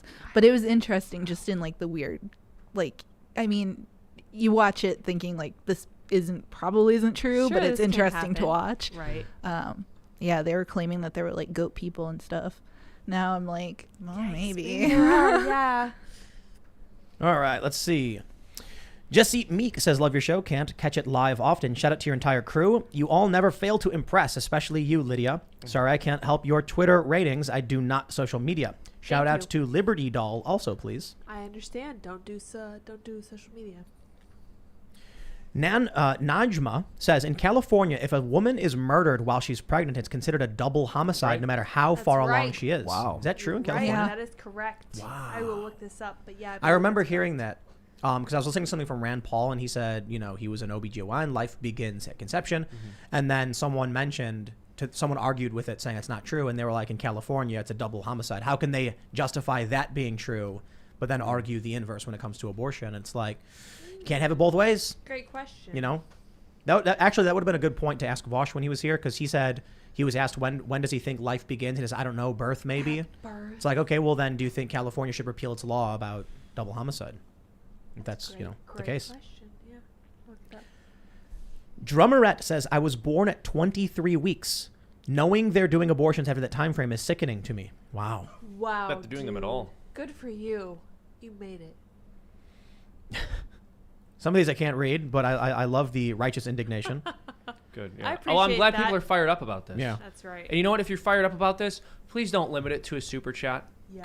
Go out there and tell people about this. Talk about this. Go talk to people. Organize. Call your Congress people, Yep. your senators. Make those phone calls, man. Because I'll tell you this: people don't realize that stuff works. It does, yeah. Like, imagine you look. These people are trying to figure out what gets them elected.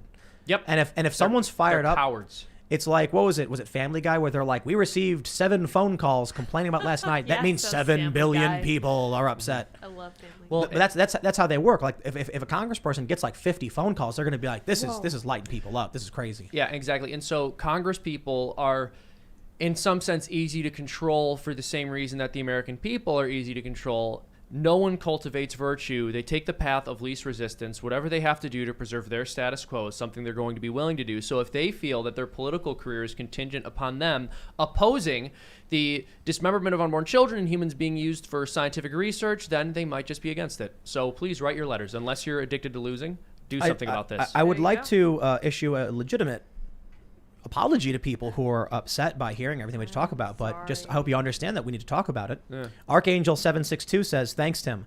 I was in a good mood until I heard this, but more people should know this is happening."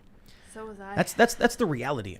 You know, it's like do we only talk about candy canes and rainbows and movies, Roses, yeah. or are we like the front line talking about some of the darkest things so that people can go watch movies and not have to worry about it? You have to do Well, both. they do have to worry about it. Well, here's the thing. We talk about political issues all the time. It's culture and politics, and we also talk about some pretty serious issues, and we're able to make light of it or joke about it sometimes, make it entertaining, but there are some things that are so serious you can't really joke about them. You can't make it funny. It's just going to bring everybody's mood down, but we still got to talk about that stuff. Dark days, man. Yeah. J-Mac says it's convenience. Man will sell his soul to make life a little less hard. Yes. How many people complain about do. Amazon right and left alike, but they're dropping that stimulus check on new shoes shipped right to their door? Oh, Yep. it's true. That is a fact. True. You know, it's difficult to source all of these things. You know, it's like, how much time do we have in the day? It's Amazon's made it so easy. They're siphoning off resources, the greatest wealth transfer in history. Did you hear what Bezos said when he came back from space? And he's like, "Thanks, you paid for it." Well, Talk and about- you know why we paid for it? Because everybody's small business got shut down because of these ridiculous lockdowns. And so we weren't able to patronize people in our neighborhoods who had built businesses up from scratch and contributed to our community. So we had to buy it from you. That's why we paid for it. Thank you, Mr. Bezos. Or I should say, you're welcome. A-Tree Broker says, "I work on farms every day. There is no such thing as factory farms, the made-up lefty definition. If you'd like to talk about it, hit me up." All right, well, whatever you want to call it, I have seen the farms where the conditions are horrible, and I've seen the farms where the conditions are fantastic. I can drive around this area, and every single farm is beautiful, like a fairy tale. No joke. It's like so much fun. One of them has like llamas. Yeah. There's one with Why zebras haven't we near gone, here, bro? too. Yeah. You never took me to the Tomorrow. llama farm? Why don't we go How many to- times I've been here, you never took me to the llama You can farm? pet the llamas. Oh, cool. No joke. Bro. The llamas are chilling. I'm just mad at you now. They But spit. I was worried about They're that. so great. But you can pull right up, and it's like $5, and they walk up to the llamas because they know people love llamas so much. They do. Think about that for a farm. They're like, people want to see this so much they'll pay us just to stand here. But then look at some of these other farms where it's all dirt and mud and they're loaded up, and it's like, call that whatever you want to call it. But no one's going to be going there to pet the muddy, diseased animals. Oh, how sad, dude. Yeah, I know. It's actually really feces sad. and That's blood. dark. There'll be pools of feces and blood, giant pools of it outside where they like wash everything off with a hose, and it just soaks into the ground water and contaminates. And they won't let drones fly overhead to take pictures. This was Absolute disgust. This was the amazing thing about the farms I went to in California, where the cows could do whatever they wanted. Because I was like, "Do you milk them?" And he's like, "Oh, they go in the machine." And I was like, "What?" He's like, "Yeah, because it's too much milk. It hurts them. So they it's go in the machine, and the machine just, gets the milk out for them." And I was like, "Really?" He's like, "Yeah, they love it." And all the cows were like jumping up and down. They were happy. They were like hanging out and having friends. And I was like, "Wow." In New Zealand, it was like that too. I drove from Auckland to Wellington, New Zealand. There's just cows and sheep everywhere, and they're just happy as can be, man. It's good stuff. All right. Fiery Shark says, "My grandfather worked at a slaughterhouse in the 90s. He killed 500 pigs a day, and let's just say the stun stick used to knock unconscious was never used because too slow. He would have been fired. It's sad." That is really sad. I'm gonna go curl up in a ball and have a good cry after this. Yeah, this is a tough episode. Wow. Jeez. All right. Ian Crossland on Twitter on Super Chat says, "Tim, can you ask Ian to talk about graphene more?" It's a username, Ian Dude, Crossland, and it's your I did picture. see Ian Graphene is a what mono. was the joke? Yesterday, I called him Graffian. No, he needs his own Graffian. podcast. You said that he replaced something with graphene. What was that? Oh, we have footage of that. We were improvising. we brought something up about graphene. I think we were like doing a fake Timcast episode, and oh man, And Seamus was Graphene. pretending to be Ian, and then said something about about graphene, dude. I don't replacing. remember. We were talking about fluoride, and there's like replace the. Oh, he's like, yeah, we need to replace the fluoride with graphene Yeah, or yeah. something. Graphene tattoos. Yeah, exactly. Yeah, I'll definitely talk about graphene more. Thanks for the super chat. Thanks, Thanks, Ian. Yeah, Ian had nothing to do with that. That's right. What's funny is because Dude, why I've do like mentioned this. simple gags like that get me? Just like someone making a fake Ian account to You be got like, Seamus. sorry, keep going, Tim. Like we need a meme of Ian snorting graphene. Oh my gosh. Don't do that. By the Oh, way. please don't do that. Oh my gosh, no. All right, the Raptors Talon says, Mr. FreedomToons. Yes. Ian was simply saying that the article had loaded language in it. Ian, please be more careful about what you call propaganda. It's difficult enough to listen to Right. this episode. We don't need an argument about loaded language. Yeah, I'll use. I thought the language was fine. I'll use Maybe we disagree about it. extreme examples sometimes to make my point, and it can evoke an emotional response. Yeah. Yeah, no, I mean, I was fine with the language. Whoa. PRCE5 says, years ago, Marcus Luttrell, the Navy SEAL, that lone survivor is about, chased people who killed his dog 100 miles an hour. Check out the 911 call. Crazy. Wow. Good for him, John Wick. Man. Yeah. John Wick. That's why it's a good movie. You know why? Because I understood. Totally identify with that. Totally understood. 100%. That little dog. Yeah. And he's just like, I know I have to I kill keep every thinking single about person. Bucko, man. Dare you. Like, Don't yeah, touch they're my cat. property, but they're dudes. They're like people. They have personalities. I wouldn't say Yeah. they're people, but they do have personality. In You're some right about countries, that. actually Yeah. say that elephants are people. They That's give them Bucko- like that's and insane. dolphins because they're so smart. They give them personal. Bucko hangs out. He's I like think he's the that's cat, crazy. and so like we were all chilling in the living room with like the movie on, and he comes in and jumps up on a chair, and he's like sitting in a chair, and Best. everybody, and he's doing his thing. Hey, Tim, If he was bigger than me, he'd definitely be in remember yesterday when I said I was going to control. When you said what? Well, that's true. If the cat is bigger than you, that cat. I mean, look at tigers. Oh, yeah. Sometimes they go missing. Yeah, that's true. Bro, Tim, I told you yesterday that PETA I was gets gonna wear a suit, and then it was gonna be my podcast because I was the one wearing a suit. It looks Yeah. great. It's I just red, want you to know white, this and is a blue. coup. This is a coup. That's a coup. That's the whole reason I brought this Cast suit. IRL. Yeah, exactly. This is Seamus Cast IRL. I want everyone at home to know. I'm gonna tell everyone to start calling you James. They're starting. What? Jameis? Dude, when they don't just be Jimcast IRL. Bro, why am I not reading the super chats? This is Yeah, my what the heck? podcast now. I want to thank Yeah. Tim for coming by. And, Jimcast. He just came by. So can we yeah. call you Shim for short? Shimcast Shimcast? IRL. Yeah. Shimmy No. Sham. Seamus is Gaelic for James. That's right. And then what's James, like British? James is a British version of Jacob, How which dare means supplanter, they. or Oh, he wow. who It's true. grabs at the Look heel. At that. Yes. Supplanting. So if that if And if no man has to omen, that means I replace you, bro. That's if right. James is Jim, then Seamus is Shim. That's right. Shim Sham Coughlin is what they call me. That's what they call me on the south side. You know what they really call me on the south side? Afraid. I was gonna I don't go there often. Nice. All right, let's see. Little Tails Farm says, Tim, when our black Ayam Semani chickens we just got start laying eggs, I'll send you some. They are highly sought after and beautiful. P.S. Thanks for the idea, Chicken City. We're building ours now. Oh, Good for you. We are in construction for the new Chicken City, so That's right. we needed a better way to get the cameras in, and so it was going to take really long cables, and we were like, we need to move this to better have the layout better. And so now there's also a dog on the property too, which is it's basically all the critters are gone.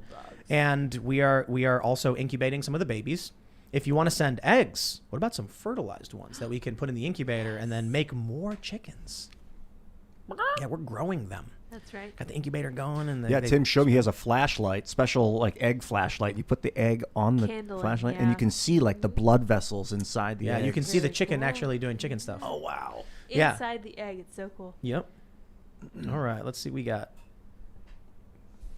Eric Britt says PETA kills animals on a regular basis, claiming that they are saving them. Look it up. Are they doing Go to any good? PETAkillsanimals.com Yeah. for more on that. Wow. Are they doing anything good for animal rights? No, Like, what is the problem? What happened? They used to be, right? no. I think never that it's did. always been a cash grab. See, when they take these animals, anytime that an animal is seized under the Endangered Species Act, the government will pay for their care. They Oh. basically pay child support and welfare. Subsidized. And so all of this, it's all about money. I don't believe that they are actually genuinely doing anything other than trying to get teenage girls to do naked stunts for their Yeah, for isn't their that disgusting? I hate PETA. Yeah, I'm no, I've sorry. noticed that too. They've also done like a lot of anti-Catholic stuff too. I know they try to get real edgy by like having naked women in their ads and bashing the church. It's like, whoa, you're so contrarian. They're horrible No, for so many I reasons. can't think of anything good that they've done. I mean, maybe letting people see what happens to like baby chicks. Yeah. They've released some footage of that, but I don't even think that they're the ones that got it. I think they just steal it from other people. Like, you know, there was Phil up in Canada who blew the whistle on Marineland, and he was a walrus trainer, and he did all these amazing things. And then when Marineland came after him and started, you know, the lawsuits, PETA was nowhere to be found. They were fundraising off his name, and then they did not help at all with his legal fees or anything like that. And they're still fundraising using Marineland's name, and they're just terrible. I hate them. I don't like to say that Tell I us hate how you things. really feel. Tell us how you really feel, Cassandra. I mean, I honestly, their vice president blocked me on Twitter today. I've been on a good for crusade, and it's you. not ending ever. You guys know how I am when people like hurt my friends. These guys went after my friends, and now it's war. We got a super chat for you. Bro Skadoodle says, Cassandra, have you ever watched the Penn and Teller's BS episode on PETA? Yeah, I highly recommend it. I think it was on YouTube. If people want to go watch it, yeah. highly recommend. It's great. The whole BS, can't say it obviously, bullish, amazing show Yeah. by Penn and Teller. man. Oh my However, gosh. they did mention that the show is very loaded. Yeah. So the episode on PETA was good. You can factor the stuff, but it's a loaded show, so you gotta make sure you keep that watchful I mean, the eye. things that they say are true, though. No, for sure. I mean, these are all facts that you can go, if you go to PETAkillsanimals.com, they have all the documents from the Virginia inspectors. They have, you know, a plethora of information that you can go dig through yourself. It's not like opinion pieces. Like, they have the documents, they have the photos. I highly recommend going and looking at it.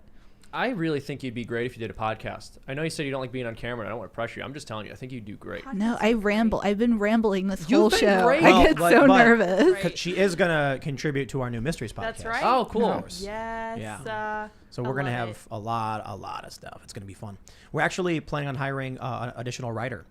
So we've got Shane Cashman. He does once a week these long form stories. They're really good stuff. It's really good stuff. great. Exploring these ideas and like checking out these weird spooky mysteries. And then we're going to add articles to the show, which are like short form news. So like when there's a UFO sighting or a government report, or like there was a Bigfoot sighting recently. Did you guys see this? No. No, is it in West Virginia? I don't know, but We have, I think we it, have Bigfoot hunters. All right, I in our forget to wear my neighborhood. shirt one day and go outside, and all of a sudden it's right. Bigfoot sighting. found It's him. extremely I don't offensive. believe it's really a photo of Bigfoot, but apparently, so it's like we're gonna have someone writing about the unexplained and these fun stories. We're very skeptical. It's a very academic approach to things, but it's fun to be like, I wonder what is that? 'Cause Are you not- skeptical not of Bigfoot? knowing. Bigfoot, I do not believe exists. I bet there Yeah, used to we were saying be that. giant hominids like what was it? Denisovans. Denisovans, I've heard. Yeah, of There- but that they're extinct. those. I thought There's that a Bigfoot group that actually meets in our neighborhood. Oh, really? Yes, of course there is. And there's, Well, you know, you're there's not people who surprised. swear that there's a juvenile Bigfoot that live around our We've been neighborhood. talking about I'm the skeptical. underground caves on Earth, like that we don't really know much about, and there could be lots of life that has Or, been living or underground. what if for a they have long time. the ability to phase through solid matter, and Yeah. that's why we don't see them, because as soon as they That's- notice they're there, they just slink down That- underground by phasing Yep. through matter. That's more you know? real, more realistic than Yeah, what yeah. I my it is, yeah. my Yeah. community is so wholesome that this woman got lost while she was walking her dog, and she was fine. She just took a wrong turn and it was dark out. Nobody could find her, but people had posted in our neighborhood group being like, hey, this woman's missing, we need to go find her. And everybody went looking for her, and nobody would even entertain the possibility that she had been hurt by a human or kidnapped or something. Everybody was just convinced that if she had been taken, it was by Bigfoot. Definitely. And I was like, I love my neighborhood. Checks This is Well, but no, wholesome. But why love would it. anyone in your neighborhood hurt somebody? Right. We have So no there- crime there- there. Right. There's there's Yeah. no way she got hurt. It had to have been Bigfoot. Of course. Yeah, and everybody was earnestly like, you know, if it was, it would have had to have been a Big creature face. that was very tall and had arms like a human, but not a human, because duh. And it was yeah. just like so cute. I loved I will. it. I will say though, people got at the range got really mad because during the search, they were walking, sweeping through the forest. Yeah. And people were actively shooting. There's a range on the mountain. Wow, what? And they were like, "What are you doing? Can't you hear what's going on? You can't walk this way. It's so dangerous." But they weren't really paying attention. Yeah. All right, Christopher Coulter says, morally indefensible acts remain indefensible despite the scientific value. And there is a perverse incentive structure inherent to the argument, even if the scientists have no direct involvement in the abortion of the child. Amen, brother. Yep. That's a really, really good point. Geez, perverse science. Man, what a debate. Well, this is why we need philosophy, and there's so many scientists who scoff at this too. I've heard people who are very popular, I won't name names, but who consider themselves activists for science, and they'll say, well, science gets you real results and philosophy's stupid. It's like, all right, What year is it? You know, it's 2021. We still don't have a perfectly completed science of diet, frankly. People still argue over what we should be eating, but we've been able to create bombs using the scientific method that have killed 200,000 people with one drop, right? In Hiroshima and Nagasaki, or I should say 2 drops. My point is, science is an incredibly powerful tool, but it needs to be constrained by ethics, which is philosophy. Here's a good one. Paul Thongcam says, there's an episode of Stargate SG-1 where there's people living in a dome on a polluted planet. The dome was shrinking. The computer AI solution was to send people outside the dome to die and erase the memory of that person from citizen memory. That sounds good. I just saw this. It was just on recently, and it's a really good episode. Basically what happens is, for those unfamiliar with Stargate, there is a portal. It's called the Stargate, and they're exploring a network of addresses they have to all these different planets. They go to one, and they send it's this machine, like the drone, and then they see the whole planet. It's like the atmosphere is totally toxic. You'll die. And then they drive forward, and it enters this weird force field where everything's normal looking, trees and buildings, and they're like, whoa. So they put on suits, they go, and they find this city of about 1,700 people. And they're like, yeah, we're the last survivors on this planet. How did you get here? And there's a council with 4 people on it. And they are trying to discuss, about, saving lives or something. We got to get you out of here. And then the next day, the council only has 3 people. And they're like, what happened to the lady? And they're like, what lady? And they're like, the 4th person. They're like, there was no 4th person. There's never been a 4th person. They wore this thing called the link, which connected their brains to the central AI. And what they thought it was giving them access to the summation of their knowledge. And then eventually they end up discovering that the force field is shrinking because the power, it's running out. And the city used to have 100,000 people in it, and it had been diminished. And there was one guy, and they go to his house, and he's got a wife. And the wife is helping one of the characters decipher like old texts. And then all of a sudden, one day, the woman gets up and then walks straight outside the force field and just dies. Huh. And you don't see what happens. She just walks out. And then when they go to the husband, they're like, what happened to your wife? And he goes, I don't have a wife. I've never been married. And so the AI was like, to prevent chaos and rioting and panic, just erase, using the link into people's minds to erase their memory of the people. One by one, they're just disappearing. They wouldn't be able to find a solution because they didn't know there was a problem. And that's a really good point about AI too, is that the AI is like, this is going to allow them to survive as long as possible. But with human ingenuity, perhaps if they knew there was a problem, they could have fixed their energy crisis, but the machine didn't care. It's just serving its purpose. I mean, unfortunately, this is what happens with a lot of totalitarian leaders. They say things like, well, I will improve the human condition for everyone if I just kill this handful of people. And then it ends up spiraling out of control, and it's more than a handful of people, but you don't need some dystopian artificial intelligence to get you there. We've seen it before. Yeah, social media censorship. If you don't know there's a problem, how are you going to fix it? You censor the problem away, then it's going to fester. Well, but I mean, I'm talking even prior to social media. People in control are very good at masquerading their homicidal lust for a concern for humanity. Oh, well, we'll actually help people by doing this. Ja B says, Cassandra, will you please do a video on the Highgate Cemetery /vampire? I'm fascinated by it. Possibly. What is that? I'm not actually sure. I know that I've heard the name, but I am blanking. Let's look it up for sure. Yeah. Jennifer Presley says, Tim, so you weren't one of us kids that had walkie-talkies in the late 80s? In the late 80s, I was 3. I had walkie-talkies. Three years old. Ian, why you gotta flex like that, bro? What's up? Why you gotta flex from the 70s? Yeah. That's great, dude. Every time I hear Ian is 40, I don't believe it. Holla back at you. I used to no have a Ricky idea. Data Roper backpack. Goonies for life. We had walkie-talkies in the 90s. Yeah, I had walkie-talkies walkie- as a kid in I like the did too. 90s, early What 2000s, was bro. that, 90s? I had a rotary phone when I was growing Yeah, up. me too. Dude, bunch remember of them. how cool you thought a walkie-talkie was, and now you can FaceTime people, and it's like, Right. There's no novelty anymore. Anywhere sad. on the world, you can walkie-talkie anyone anywhere. Dude, it's And like see playing their with cheat face. codes. That's so so boring. true. Yeah, I tried to get my daughter walkie-talkies because I was like, oh, you can like talk to your friend. She's just down the street. She's like, I'll just Skype her. It's like, I can literally just, you know what? I can see her face and have an appy fuzzy. It's like, oh. Yeah. I think it's funny that when you watch movies like Demolition Man, they really thought back in the 80s and early 90s that the future would be payphones with like cameras so you could see people. Nope. Or like they would go to their wall and press the button and they would see it's like a video phone was the idea. And then we did make it, but Nobody predicted that we'd have computers in our pockets. You know, it's ironic. It would actually probably be better for humanity if our interface technology for looking at someone else's face when they're far away from us was a kind of payphone structure, because we wouldn't have this thing in our pocket all the time distracting us from everything. What was it? There's this show, maybe it's Black Mirror, where like Probably. people got banned from society. So when you saw them, you just saw like Yes! a silhouette. Yeah. Yeah. Yeah. Like weird. It's disturbing. They're And, muted. they're muted. You could block people in that real is life. Black Mirror, yeah. But that's kind of dumb, because what if they're nuts and they're going to attack you? Right. You know? Right. You need Too to bad. like, You not simply just hit block them. undo. Yeah. But you don't know if like you can't see them. You just hit edit undo after they stab you. You're good. That's right. You're yeah. like something. It's got all me. a simulation anyway. I'm stabbed. What Oh about that? man. I'm All not going to right. lie to you. There have been times when I've been drawing on paper and I make a mistake, and for half a second I think to click undo. Oh no. If you could develop precognition and see 5 seconds into the future, would you? No.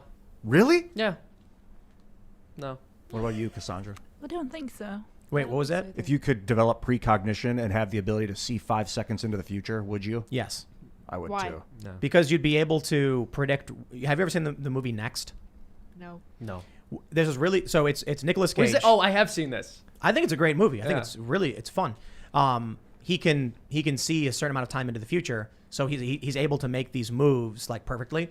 But there's one scene, it's brilliant, where he's looking for someone in a room in an industrial setting, and then you see him walk forward, and then all of a sudden 4 versions of him walk out in each different direction. Because what he's doing is he's walking forward and then using his precognition, looking at what happens if he walks forward and turns left, walks forward, turns right, walks forward, goes forward again, turns left. And so he's seeing everything all at once, and then he goes, they're there in the back of the left room. And then he just instantly knows, because he can see. It's not just about seeing the future. It's about seeing the future of all the different possibilities of the actions you might take. But what You'd did we never just lose talk a about fight. earlier? You get cheat codes, things are boring. Yeah. Yeah, like the world, we have the cheat codes. Now we just still need to beat the game, but it's boring because we have all the cheat codes. But it's like, no, you still got to beat it. You still got to play it through with the cheat codes. I mean, maybe, I'd be down to be fun. You'd go skateboarding, you'd never get hurt ever again. Is You'd it be fun like, to skateboard okay, if there's I'm no gonna- risk? Yes. Good You don't think that question. adds to the thrill at all? A little bit, but it would be great because you'd be like, I want to try the craziest trick, and then you see the future I'll of you falling and succeed, breaking your yeah. leg, and be like, I won't try that one. Oh, I won't do that. You still got to get the skills to be able to do the trick. You can't just pretend. You can't just jump on a rail if you've never skated before. You got to get good. But then, okay, so here's the thing. What if there are things which are inherently risky, and if you do them enough to get good, you have to get hurt at some point, but you never allow yourself to get hurt because of the precognition, so you And never you've got get good. weak mental So fortitude. you never get good. Oh, interesting. You have a weak mind. The fear of the risk prevents you from taking but it. what if you don't know? What if you don't? So like, what if? All right, let's say it is just it's a fact that in order to get good at skateboarding, you have to hurt yourself X You do. number of times. Yeah, It happens. But you have this precognition, and you avoid anything that's going to hurt you because you think there's a way of getting good without getting hurt. It's very Yeah. very simple. Then you have a weak mind. But what if I you go don't skating. know? I go skating every day, and I know I'm going to fall, and I fell several times today. Granted, I've been rollerblading more than skateboarding recently. Sure, but you get out there and you skate, but before you fall, you don't know that you're any more likely to fall than you were at any other time when you get on your skateboard, right? It just happens unexpectedly. I think if you expect it, it makes you less likely to do it. No, you expect to fall. That's how you. But you get don't hurt. know for sure you're going to fall. Like if you could see 5 seconds into the future and you knew you were going to fall off your skateboard this time, you might be less likely to do it. Well, it depends because a bail isn't a slam. Okay. Sometimes you slam, and slamming messes you up and takes you out. Bailing is normal. Actual Bailing is fall. you can get hurt a little bit. Bailing is when you choose to bail off of the trick, and slamming is when you unexpectedly get hurt. I think that's an interesting So getting, point. I got to be honest, getting hurt less, you'd become way better. You make a good point, though, Seamus, because sometimes mistakes are what make us better. Yeah. That's a good point. Yeah. And so, like, saying the wrong thing to someone that upsets them in the short term might hurt, but make you both stronger people afterwards. And Yeah. Luke Keller says, Tim, the guy who said that the term factory farms is a fake made-up word used by MSM to destroy farmers is correct. The vast majority of farms are family-owned and operated. 99% of beef cattle are owned by family farms. sounds like- It's why we are most under assault. It sounds like a psyop. What is this? Is this insane world? I didn't say that that factory farms were the overwhelming majority. Oh, right.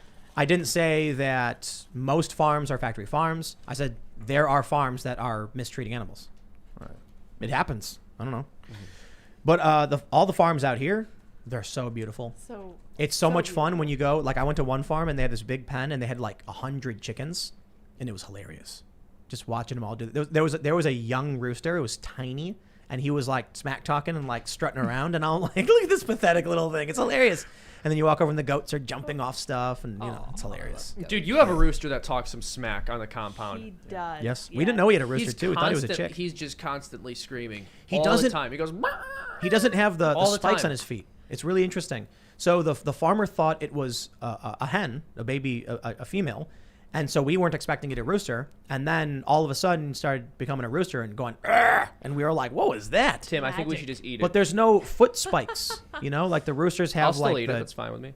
No, I guess you don't eat rooster No, because it's like, yeah, they're tough and Yeah, But they're here's the tough and thing. stringy, But yeah. there has to be something. All right, I'm just saying your rooster's broken. He screams all day long. It's not just in the morning when the sun comes up. That's He's a just myth, bro. Every couple minutes. chickens, that's what roosters Are do. they roosters roll. they just scream all the time? Yes. I'm such a city slicker. I didn't know this. That's He just right. sits there and screams all day. But not all right. the time. It's so weird. Sometimes It's he a just threat. doesn't This dude's just scream. been screaming warning- all the time. warning predators. He's just talking smack. Well, he warned me. I'm scared of him. I'm really predator. glad too because roosters will sacrifice themselves to protect the ladies. very, very cute. And it's really funny when we let them out into the garden to do their daily, chicken business.